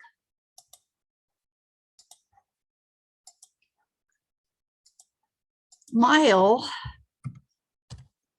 I think we've gone through this before, but I'm not sure. Myo means muscle. One muscle fiber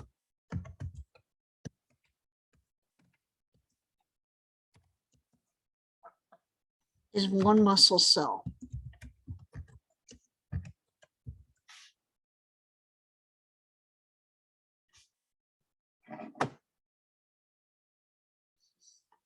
So we often think of in terms of muscle fibers with the mental connection that each muscle fiber is a muscle cell.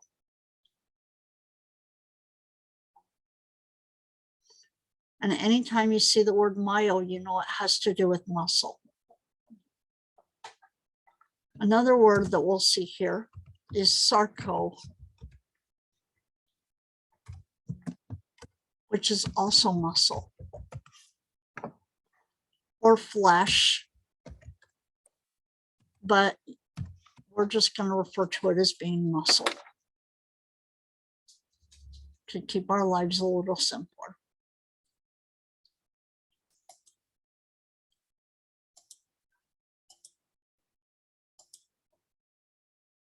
So muscle has multiple peripherally located nuclei. It's striated in that it has alternating light and dark bands observed underneath the microscope. It's voluntary and can also, meaning it's voluntarily controlled consciously, can also be controlled subconsciously to some extent. Your diaphragm, your muscles for posture, a lot of your spinal reflex. I'm sorry, go ahead.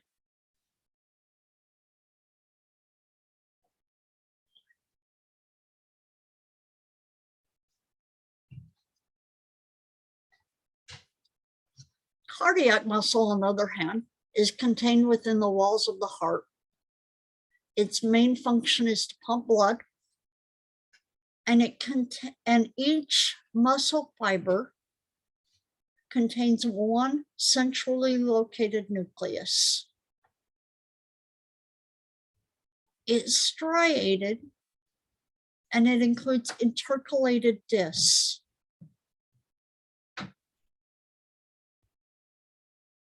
One way that I tell very easily the difference between cardiac muscle and skeletal muscle are these intercalated discs that join neighboring fibers. If you look here, do you see the little tiny bands?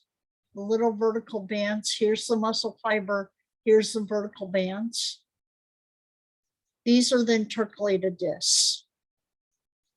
And you may see striations. You may or may not recognize whether or not that nuclei is one, if there's one nuclei per fiber or more, but you can always see those intercalated discs.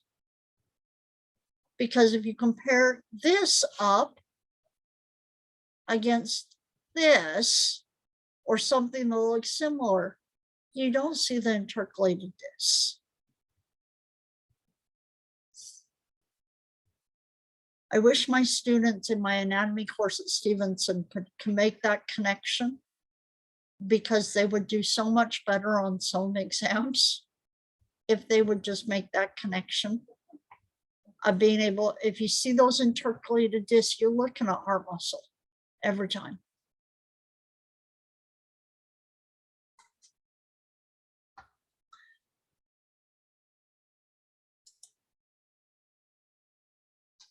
It's involuntarily controlled and displays an autorhythmicity,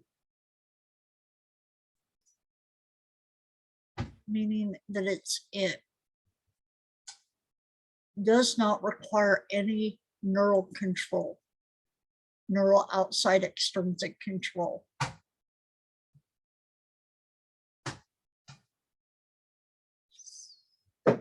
It can speed up or slow down when influenced by neurotransmitters and hormones. You kind of saw this the other day when we were talking about the autonomic nervous system. If you remember, we talked about autonomic tone, how the heart normally has a beat at about 110 beats per minute. But the parasympathetic nervous system keeps it down around 70.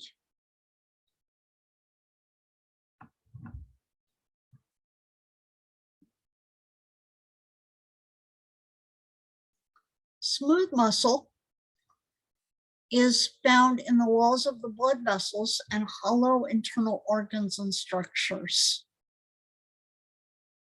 The skin is attached to hair follicles. Remember, these muscles called the rector pili muscles, which are part smooth muscle, that work to allow your hairs to stand on end, give you goosebumps.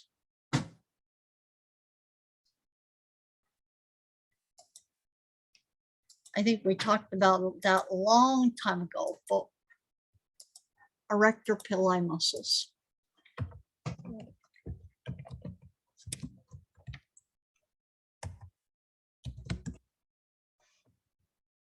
That are attached to the hair follicles on your skin, in your skin.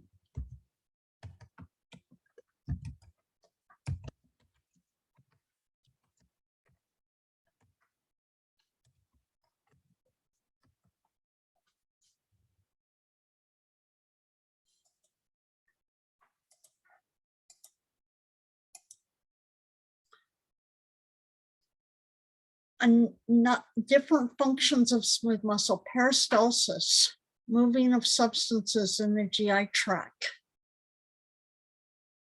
regulating organ volume, meaning a temporary storage of food and urine due to control of bands of smooth muscle called sphincters. controlling the opening and closing of those sphincters allows you to temporarily store food in urine.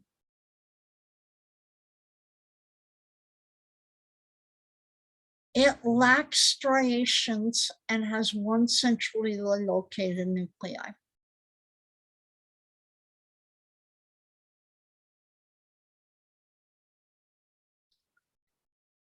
It's involuntary in that it's controlled only by autonomic neurons and hormones.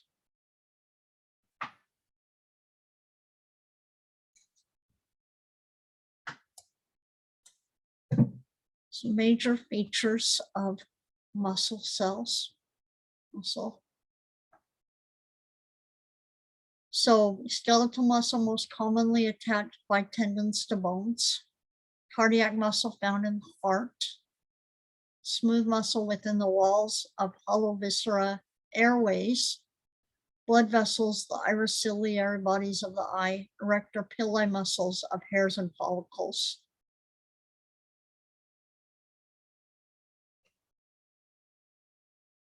Fiber length for muscle, skeletal muscle is 100 micrometers, so 1 to the -6 to 30 centimeters. Heart is 50 to 100 micrometers. And smooth muscle is 30 to 20.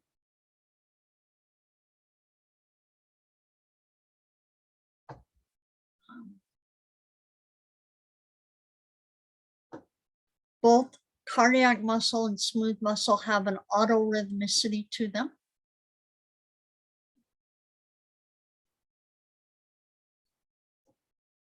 Skeletal muscle does not.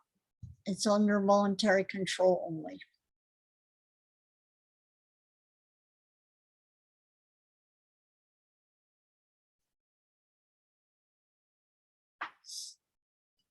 Capacity for regeneration.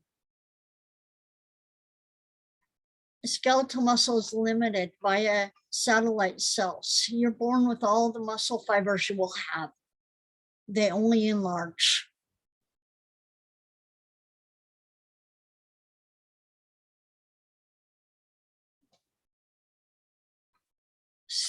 Heart muscle is limited regeneration under certain conditions. Smooth muscle is actually pretty considerable regeneration via parasites, but limited when compared with epithelium.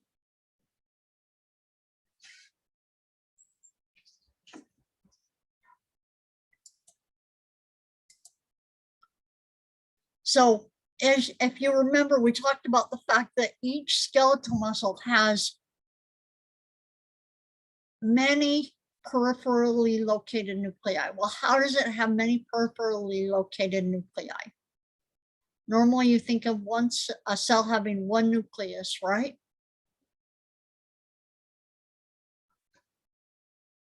The reason behind this is that each skeletal muscle fiber results from the fusion of 100 or more myoblasts. You guys remember that word blast? That root word or base word blast, what does that mean?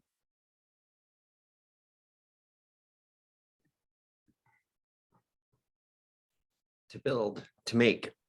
Build or to make, right. So myoblasts are the building cells for muscle. So that each muscle fiber is skeletal muscle fiber is going to be the fusion of 100 or more myoblasts. And therefore, each mature skeletal muscle fiber can have over 100 nuclei. Satellite cells are unspecialized myoblasts, undifferentiated myoblasts, that retain the capacity to help regenerate damaged muscle fibers.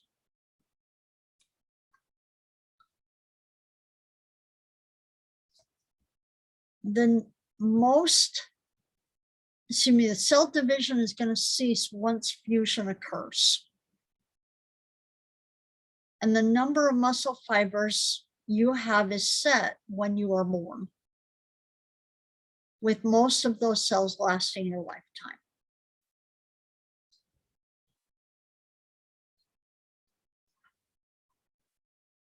Muscle growth occurs via hypertrophy, meaning things enlarge.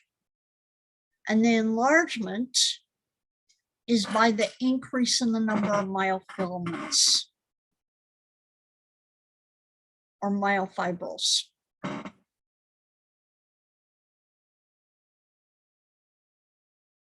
So you can add myofibrils to each muscle fiber.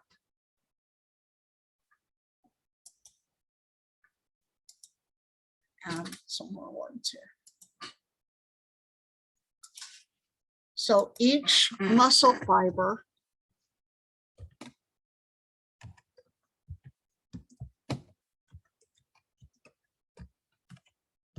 contains myofibrils.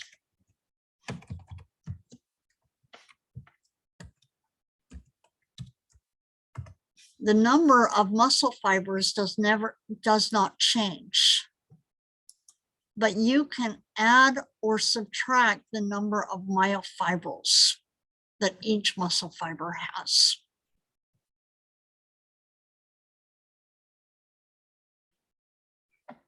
Changing the size of that fiber.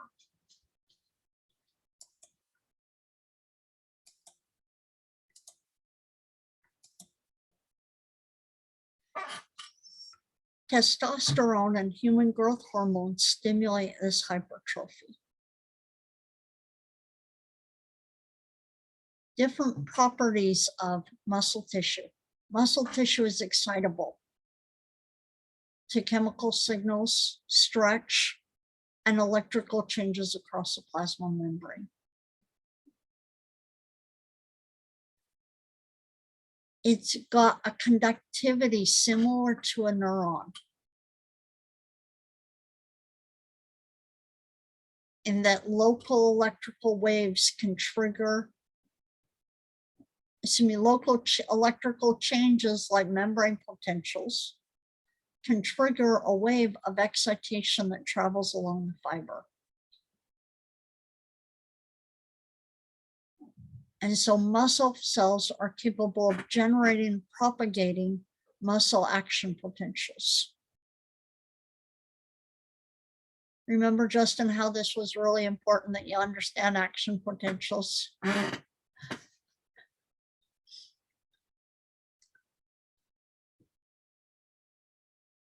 Muscles are also show contractility in that they have the ability to shorten when stimulated and extend when linked and extend when relaxed. An isometric contraction is when the muscle develops tension but does not shorten.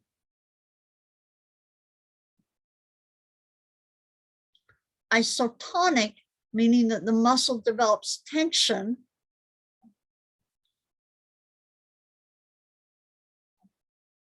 has the same amount of tension and shortens. So isometric, it develops tension but doesn't shorten, because iso meaning same, metric meaning length. Isotonic meaning that the tension increases, and so the muscle eventually shortens to move the object.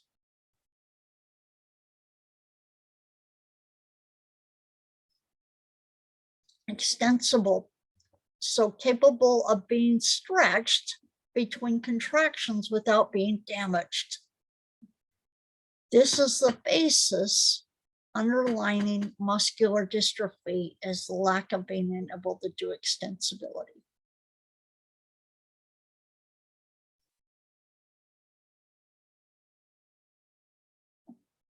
Elasticity, being able to return to its original length after being stretched. Which of the following is not a function of skeletal muscle tissue.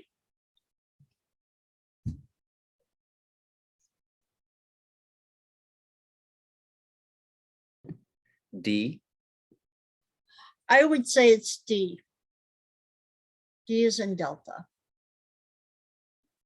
What that also means is that the erector pili muscles are most likely, well, actually, never mind, they're still smooth muscle, never mind, I got myself mixed up. Skeletal muscles can still contract to allow you to shiver, alternating contractions. I'm glad I didn't finish what I was going to say. So how is muscle organized? There's a fascia, a sheet or band of fibrous connective tissue that's deep to the skin and surrounds the muscle and other organs of the body, just like a sheet.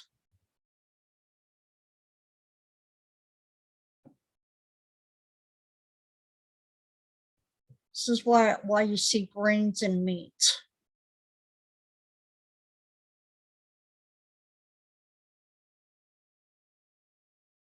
So and then there's a subcutaneous layer that stores fat and separates the muscle from the skin, protecting it from trauma.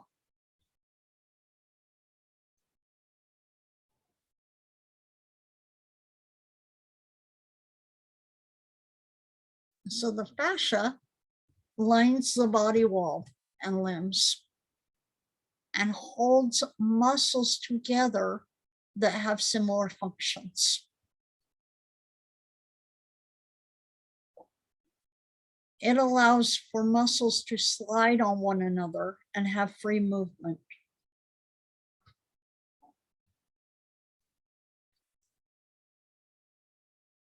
It carries nerves and blood vessels and lymph vessels. It fills the spaces between the muscles.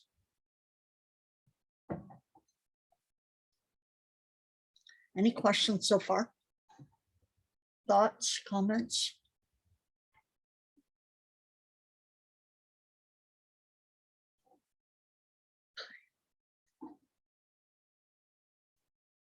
So the sarcolemma, remember how I said sarco means muscle? Remember Question that? on that last one, Okay, that last slide. yeah. So what is the difference between the fascicle and the epimysium or epimysium? Let me think just for a second. The epimysium surrounds the fascicle.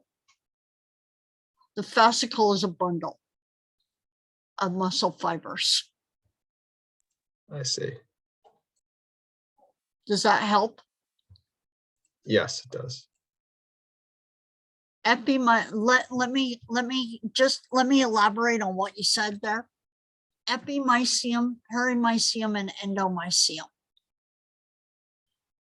Epimysium, meaning the most outer layer, surrounds the fascicle. Is the epimysium deep to the fascia, or is that part of the fascia? I think it's a continuation of it. Okay. I'm pretty sure I'm right, and I think it's a continuation of it. But let me put it, actually, let me correct what I just said.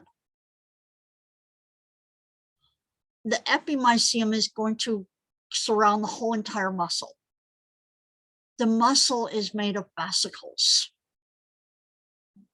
Each fascicle is bound by what's called perimysium. And each fascicle is a bundle of muscle fibers, and each muscle fiber is enclosed by endomysium. Bear with me, I'm gonna write that out. And we'll see it again later, but then when you see it again later, it will all be prose about it. Epimysium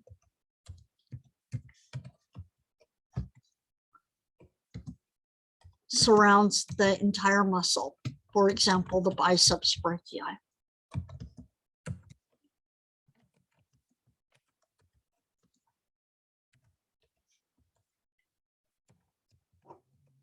Louis. Yeah, you're protecting us, somebody.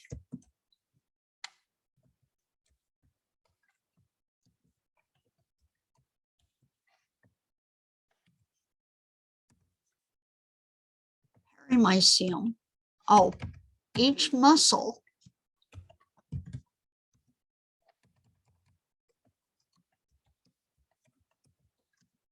is a bundle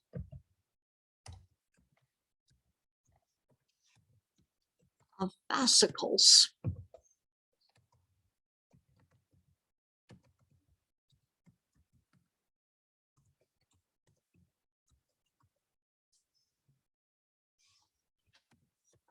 Each,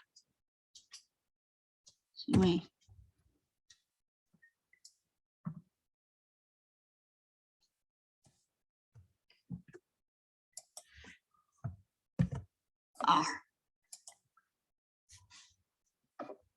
perimysium surrounds each fascicle.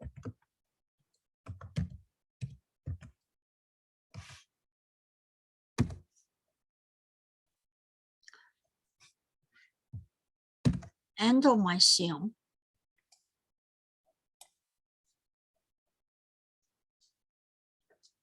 oh wait, let me endomysium. Each fascicle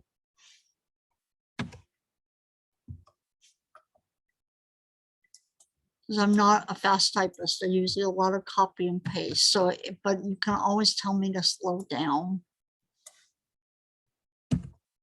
Each fascicle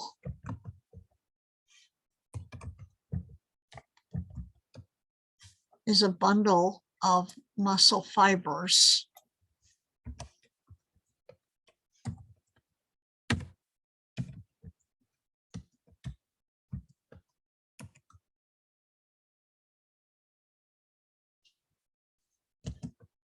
And remember that which is AKA, each muscle fiber is a muscle cell.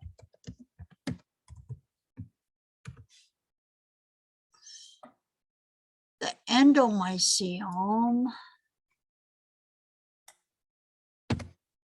surrounds each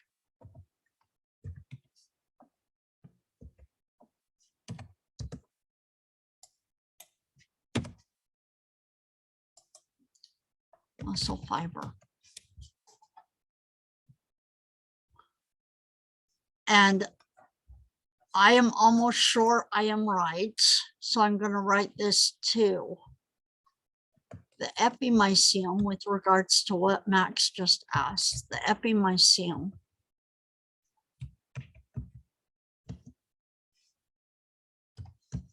is continuous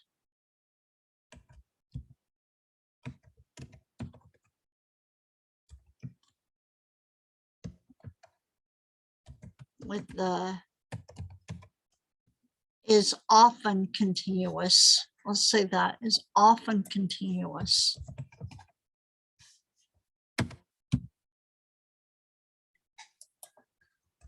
with the tendons of the muscles.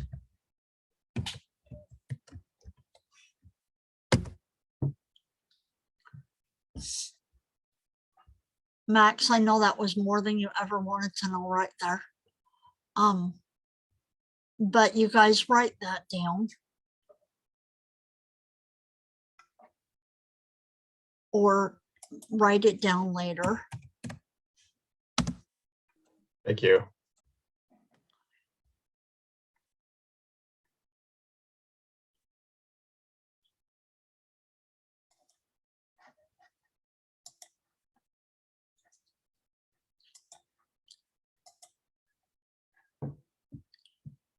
So the sarcolemma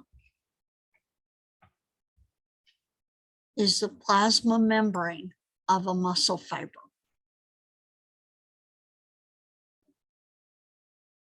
Now I'm a little concerned that someone's going to ask me, how does this compare up against the endomysium? Don't know right now. Let me think about it, because I think I knew at one point and I don't know right now. But the sarcolemma is the plasma membrane. Remember, we talked about the neurolemma, meaning the most outer layer, of the myelin sheath. The sarcolemma is the plasma membrane of the muscle fiber. The sarcoplasm is the cytoplasm of the muscle fiber. Myofibrils, remember, these are how muscles enlarge, is by adding or subtracting myofibrils, are long protein cords that occupy most of the sarcoplasm.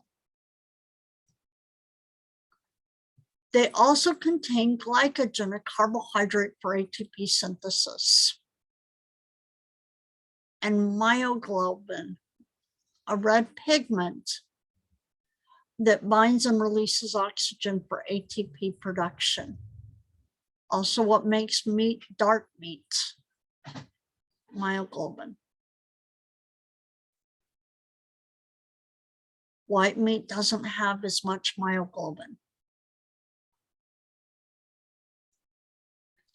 Sorry to interrupt again, but I did a Google search on epimysium and fascia, and it said that epimysium was a type of fascia, where fascia can wrap all sorts of things, in addition to wrapping muscles like bones, tendons, blood vessels, things like that. So the epimysium is just a kind of deep fascia.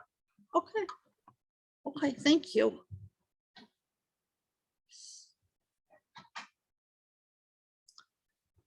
The mitochondria, because we're dealing with muscle, needs a lot of ATP. Mitochondria lies in rows and is located close to the contractile muscle proteins. The sarcoplasmic reticulum is a modified smooth ER, a smooth endoplasmic reticulum, that forms a network around each myofibril.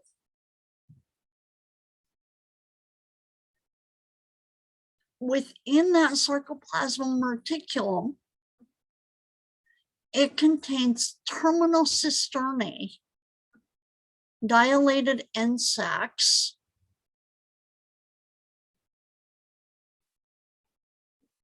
which cross the muscle fiber from one side to the other. The sarcoplasmic reticulum acts as a calcium reservoir and releases calcium through channels to activate contraction. You need calcium for contraction, and the sarcoplasmic reticulum is that switch that's going to release or store calcium. If it's not around, you don't get muscle contraction.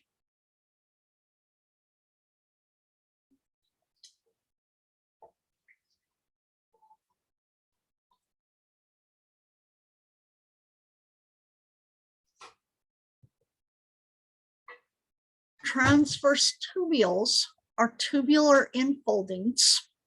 So here's the terminal cisternae. Here's the T tubules, or the transverse tubules.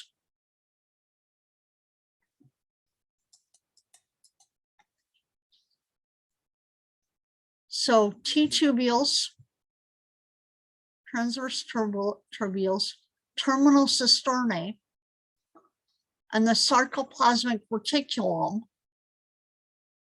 that's continuous with the terminal cisternae that lines and surrounds the muscle fibers.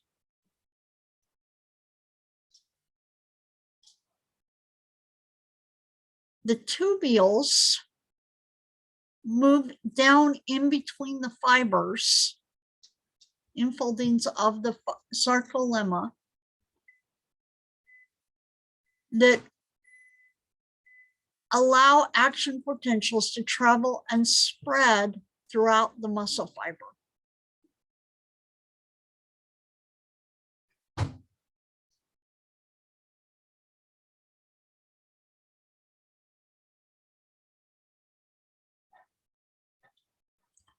So the triad includes the T-tubules, the transverse tubules, and the terminal cisternae associated with them. Hey, Leo, no, stop that. Sorry, guys.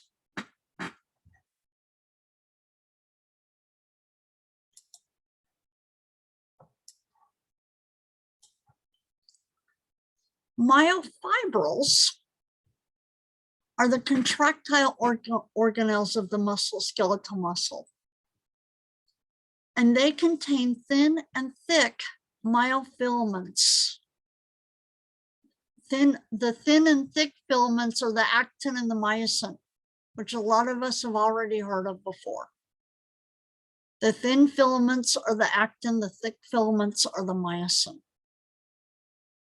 So the myofibrils contain these myofilaments that are arranged in units called sarcomeres, which are the functional units of muscle. Mom, will you come break up a kitty fight here? He's just going after her. That's what he's doing. Thank you. Striations from the thin and thick filaments. Here's your, bear with me here. Here's your thick filaments, the purple ones. Your thin filaments. So the striations of the thick filaments with the area that are just thin filaments with the thick filaments are what are making the muscle appear to be striped. The I band is just the thin filaments. The A band is just includes the length of the thick filaments, but the thin filaments overlap it. And the Z discs are the demarcation. No, you cannot be there. Go on now. Sorry, guys. The Z discs are the demarcations of the length of one sarcomere. So from one Z disc to the next Z disc is one sarcomere. And the Z discs run right down the center of the I band.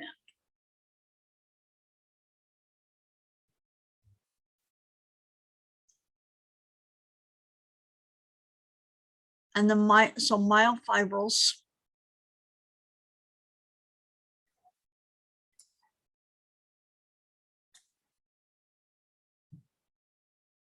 contain the myofilaments, the thin and thick filaments.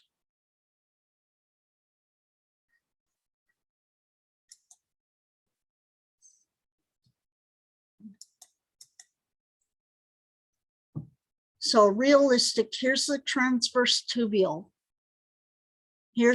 So now we're looking at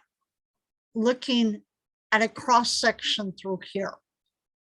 Or a cross section, actually, let's say it's a cross section right through here. We've just cut this right here. And so we have that infolding of the sarcolemma, that transverse tubule or T-tubule. And right adjacent to it on the surface are the sarcoplasmic reticulum, which stored the calcium. A little deeper within the muscle are those myofilaments.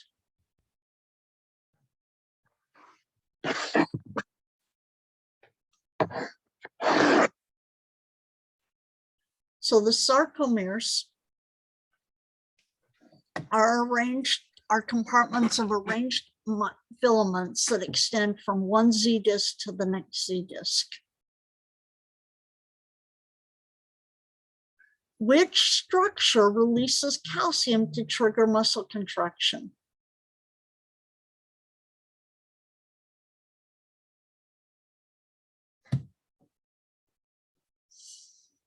The sarcoplasm? The sarcoplasmic nope, you're close though. Extend the word up out a little farther. Oh, the sarcoplasmic reticulum. Correct.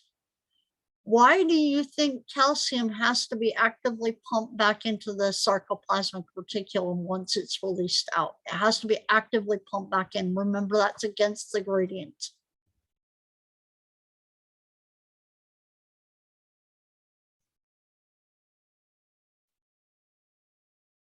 Let me answer this one for you. Because eventually we're going to get, so we have such a high concentration in here of calcium, and calcium isn't going to move in because it's still going to be a lower concentration out here. But we can't have calcium out. Leo, no, no. We can't have calcium out here if we don't want the muscle to be contracted, which means that we need to actively move it back in. Remember, it's a switch that turns on or off muscle.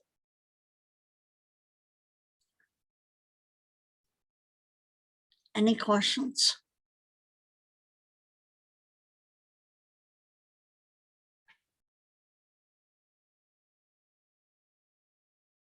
There are 3 types of muscle proteins that comprise muscle fibrils. We have contractile proteins that cause muscle shortening when they interact with one another. These are your myofilaments. These are those contractile myofilaments, myosin and actin. We have regulatory proteins that are going to regulate the interaction between the contractile proteins by working with calcium, troponin and tropomyosin.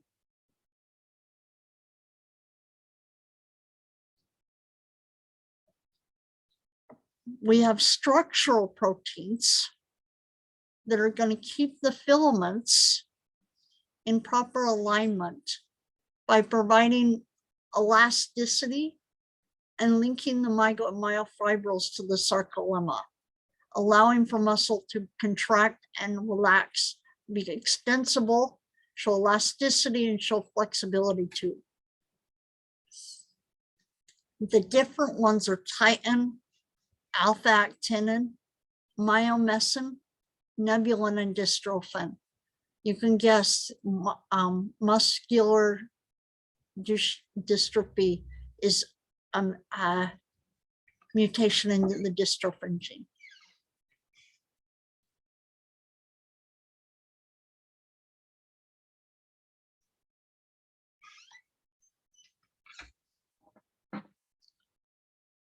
So myofilaments have the thick filaments, the myosin, and the thin filaments that are actin. And in the area where we don't have overlap of the thick filaments and the thin filaments, there's this bare zone.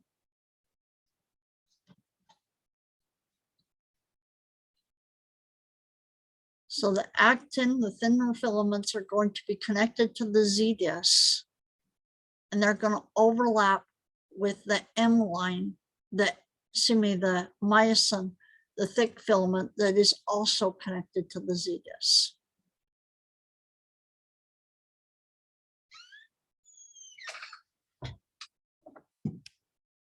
The myofibrils are bundles of myofilaments within the muscle fiber that fill up most of the sarcoplasm. They're surrounded by the sarcoplasmic reticulum,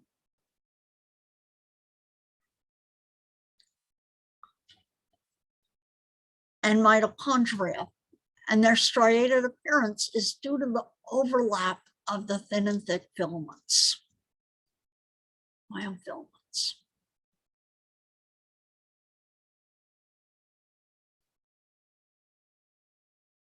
The thick myofilaments are made up of several hundred myosin molecules, which with each molecule being shaped like a golf club. There's two chains intertwined to form the shaft-like tail, and then a double globular head. The heads are directed outward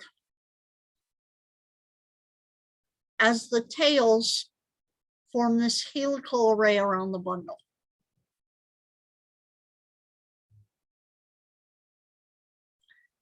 The myosin is what functions as a motor protein pulling on the actin, converting ATP, a potential energy source, into motion and kinetic energy.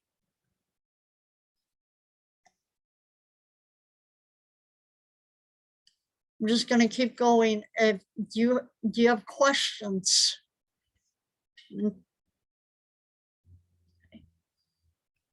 The thin filaments, the thin myofilaments are actin, fibrous F-actin. There are two intertwined strands, filamentous polymers. The strings of globular subunits, so each actin is a string of globular subunits. And the subunits each have an active site that combine to the head of the myosin molecule.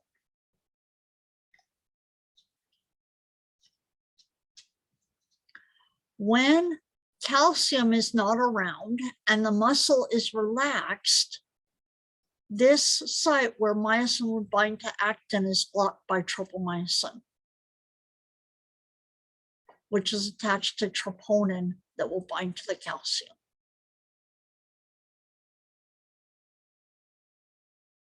You guys, it is 8:40. We will do me a favor, if you can at all wait, do me a favor and wait to do the lab exercise questions. I open them up for you, but I think I'm sometimes way too honest with you, and that works to my detriment sometimes. But I'm